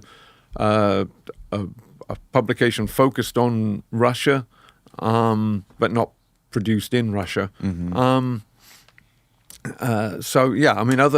There are. We've been working on those weapons for a long time too. Yeah, so we'll see what what transpires, and then we've got slightly further off in the distance, and again, I'd say we've got a couple of stories that if we can nail them, So by nail, I don't mean if it turns out that they're true, but more like if we can report them out to our level of satisfaction, which is more than one person who we trust telling us something happened. That they would make great movies, frankly. So I mean, I'm I'm already trying to. I've been focused so much on this one individual story that I was talking about. The sort of from Vietnam to Africa and beyond, to Afghanistan in the end. Story that I haven't had the time, frankly, to pursue these other stories, but we're going to pick those up and go after them aggressively. The thing that holds Jack and I back the most is the fact that there's only two of us, and we, like I said, we are not. You'll see a lot of, and I don't mean to necessarily disparage this kind of journalism. It's just a different sort of journalism, but you'll see a lot of Substacks that are sort of. It's really the author's opinion on the news, right? It's like, yes. Hey, the Pentagon announced this. Here's why I think it's a good idea, bad idea, or whatever. Okay, that's not what we're doing. We're going out hearing stories that things that may be in the news, may not be in the news. Like the Havana Syndrome has certainly been in the news. Some of the other stuff we've written about it is not. And going out and finding that untold story and spending weeks and weeks reporting it and then giving it to our readers. That's great. Wholesome journalism. Not enough of that around these days. Yeah. More so podcasters like me just talking out of their ass. Well, no, I tell you, one of the amazing things about the media landscape now is the podcast landscape. It really has, I can say with some confidence it's exploded in the last 10 years.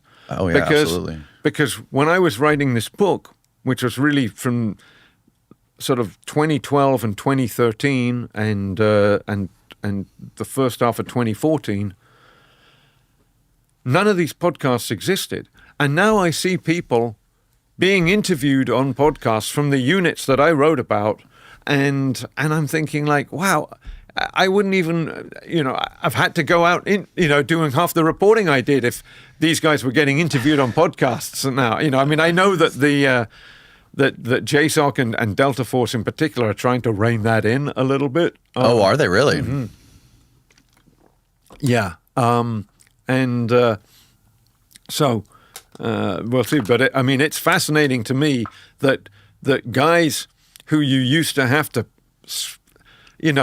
set up elaborate procedures to meet and talk, not necessarily the same individuals, but the same type of individuals from those units. And now they're retiring and going straight on somebody's podcast and talking about what it's like to be in Delta Force or SEAL Team 6 or whatever. And my favorite thing about the whole podcasting thing, the whole podcasting revolution, is that it's kind of like melted away the gatekeepers in media.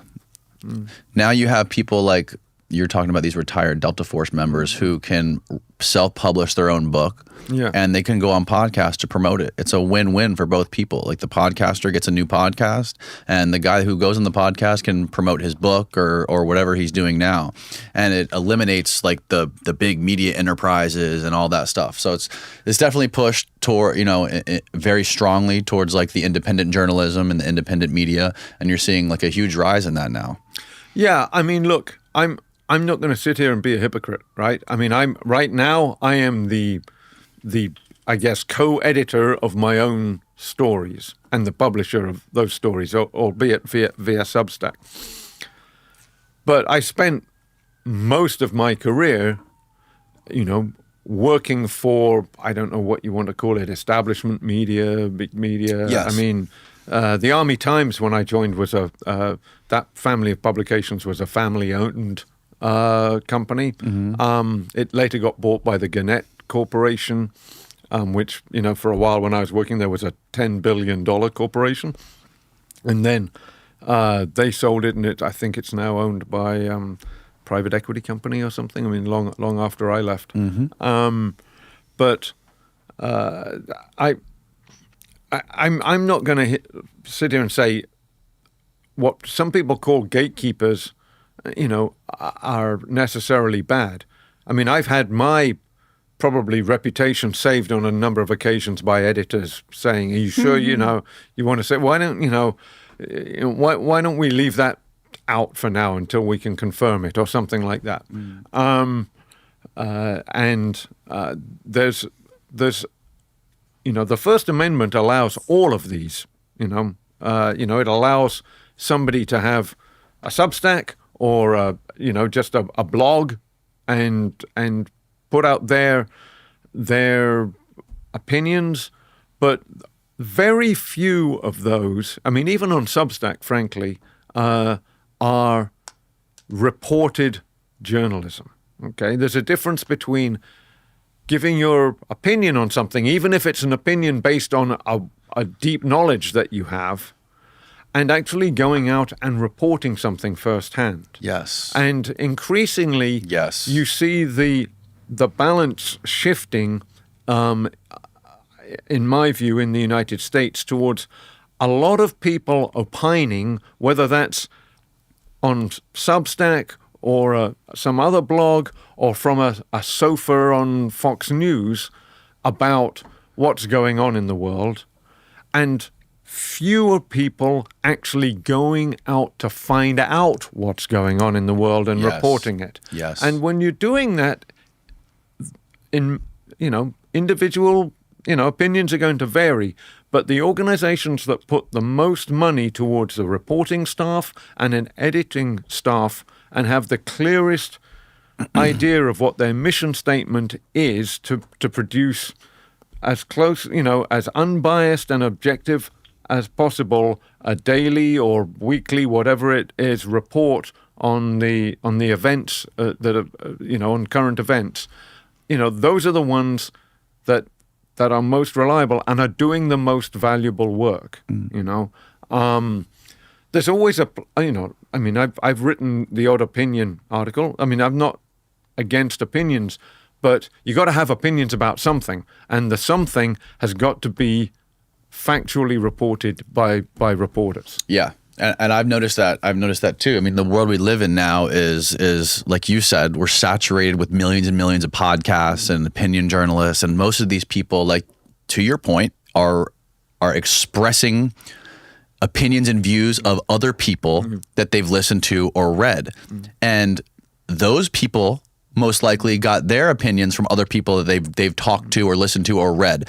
There's so few people that actually have this firsthand experience of being in these situations, seeing these things with their own two eyes. And it's just going more and more in that direction. Like so many so-called experts on so many different topics, they're only experts because they've read about these things, right? They haven't experienced them firsthand like you have when you've gone overseas. And it's not just going over, I mean, sometimes it's just a question of a bureaucratic story that's happening, something that's going on in the government. But you've got to develop sources in that part of the government to find out what's going on. I mean, these are all skills that not everybody has, and it takes time to develop them, and it takes time to know how to edit them, how to guide those reporters and stuff. I mean, it's I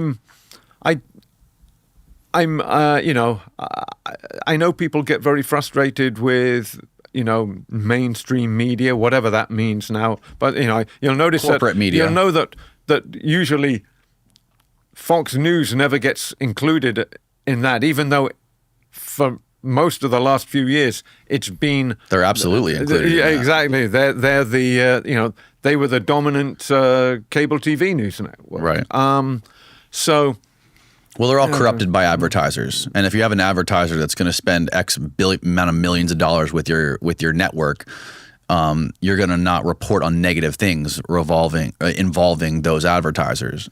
That's certainly a concern. I haven't seen that happen in my experience. The most I've seen that play out is, and I think this is probably fairly common, I'm familiar with publications where let's say, I think, and again, these weren't my decisions to make, so I'm sort of remembering sort of as a disinterested spectator.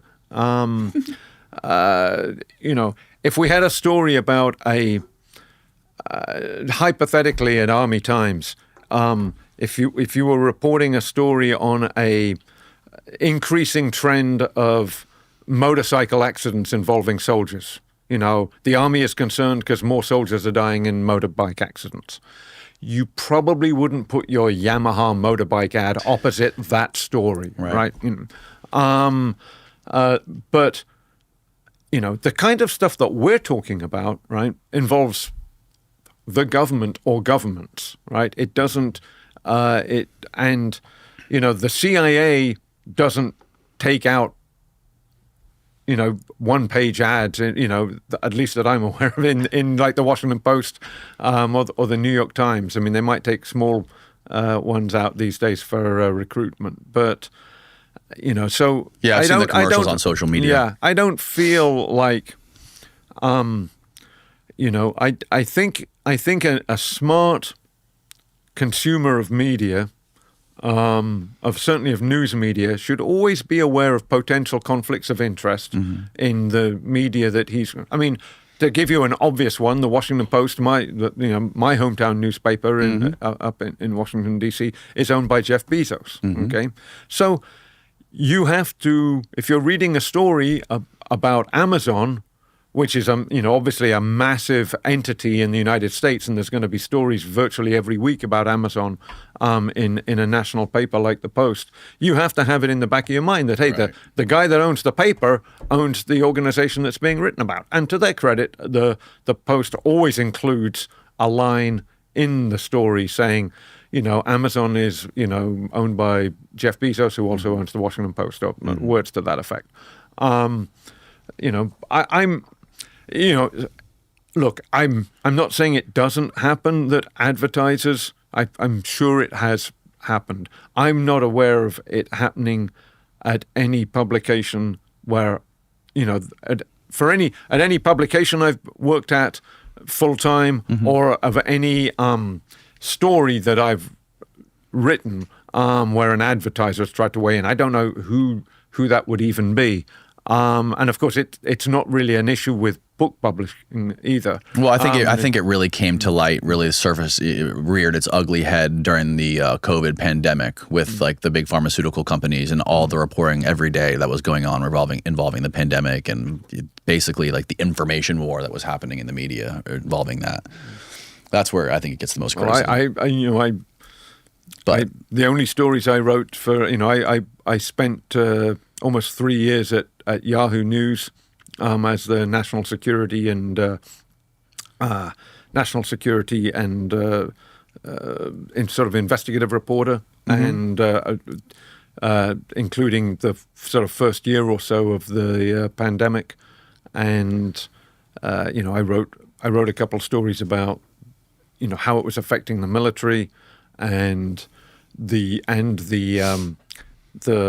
military lab that was, there was a military lab actually quite close to where I lived in suburban DC that was, working to find a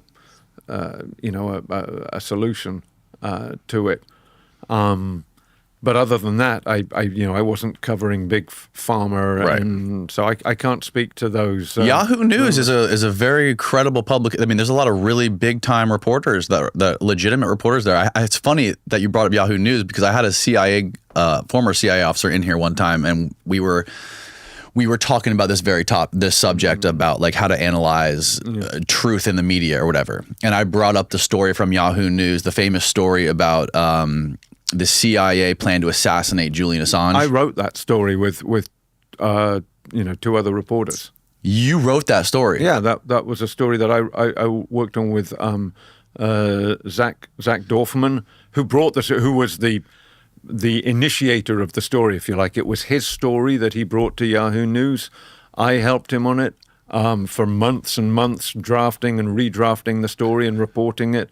And then Mike Isikoff came in towards the end of that process, did some more really great reporting on it. And that was that. If you call that up, you'll find my byline on it. Pull up that article. So I brought that up to my friend who's a former CIA guy, and we were arguing about Assange, and he was like, "Well, here's your first problem. You're taking information from Yahoo News, not a very credible publication." Not a single sentence of that story has ever been officially disputed. Can you, for people that might not be aware of that article, can you give like the basic rundown and how that story came about and what happened with it? Basically, the story was that while Julian Assange was holed up in the Ecuadorian embassy in London, in the United Kingdom, the CIA was interested in, started to explore, but partly because of some sort of top-down, hey, what can we do about Assange? Demands. They started spitballing ideas, and they got some ways into studying the plausibility and possibility of assassinating Assange. There it is, right? Inside the CIA secret war plans against WikiLeaks, right? Yeah, there's a little problem here. Zach Dorfman and Sean Naylor. It's not a clickable link. It just goes to nothing. Well, that's because our computer's fucked up. No, there's something wrong with the link. It does this. That's strange. Click the next link. See if the next link works. Well, that's weird. Yeah, I can't tell you why. The CIA has got our computer tapped.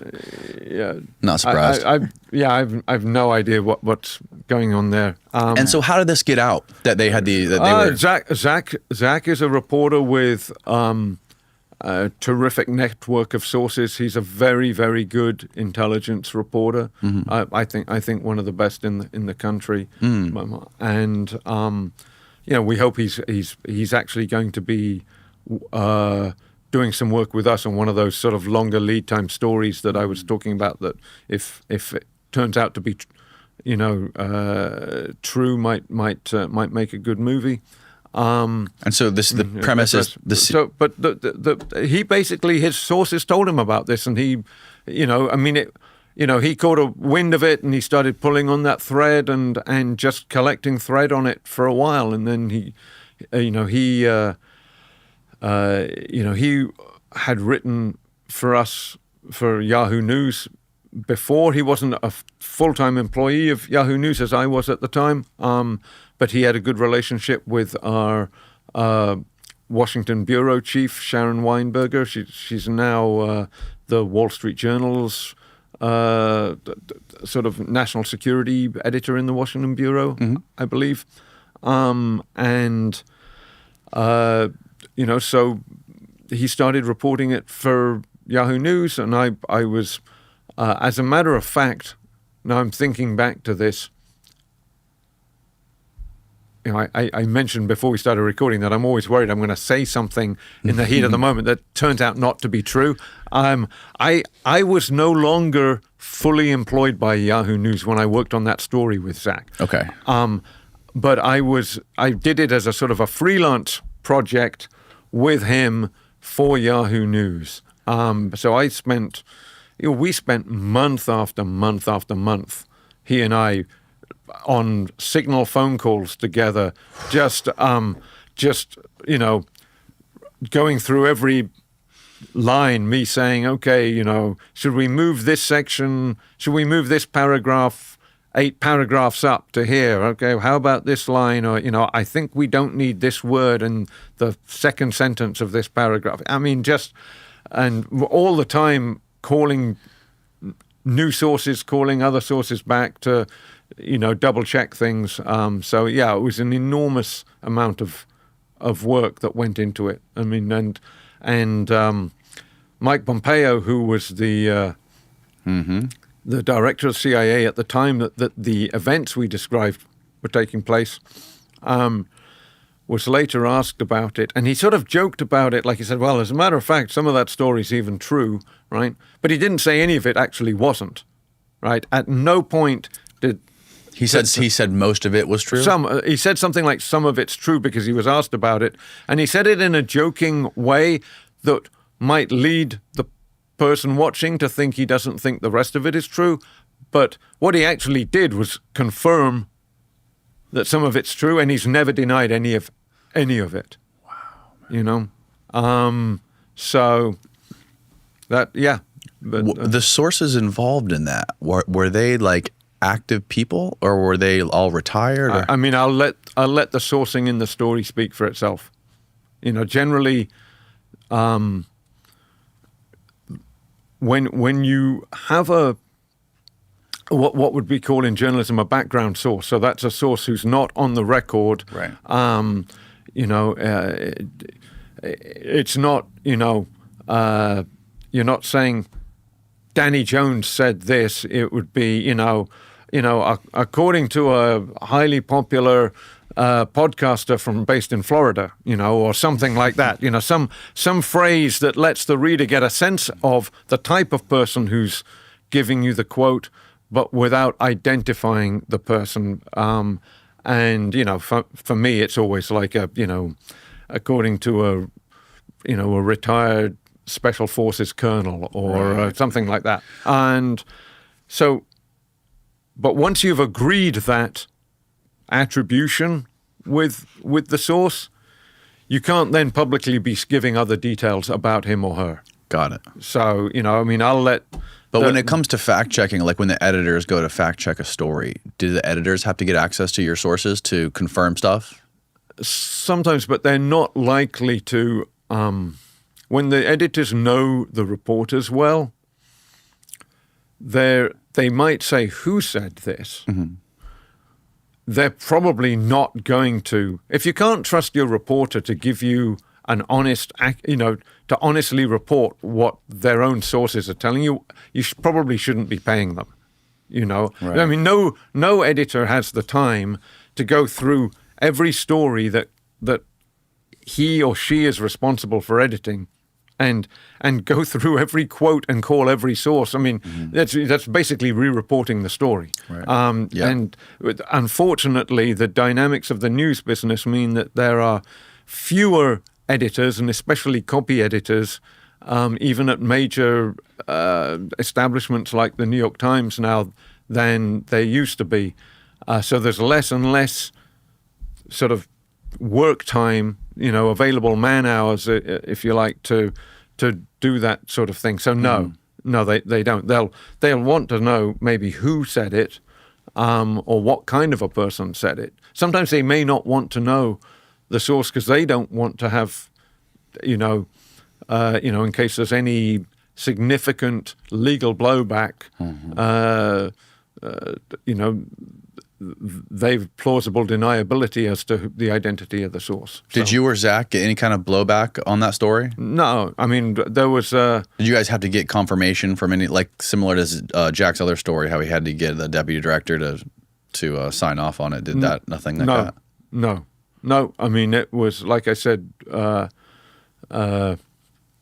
Zach, me, and Mike Isikoff, a very well-known reporter in Washington. I think our, reputations were strong enough, and Isikoff was at the time probably the senior journalist at Yahoo News, or one of the most senior. I mean, I don't know how you would tabulate that, but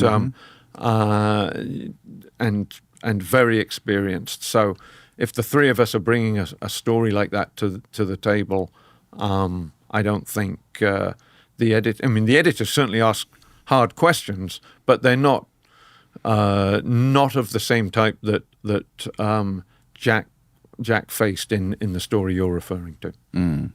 Yeah, it's such a heavy story. The idea that the CIA would have thought about or planned to murder a journalist. Yeah.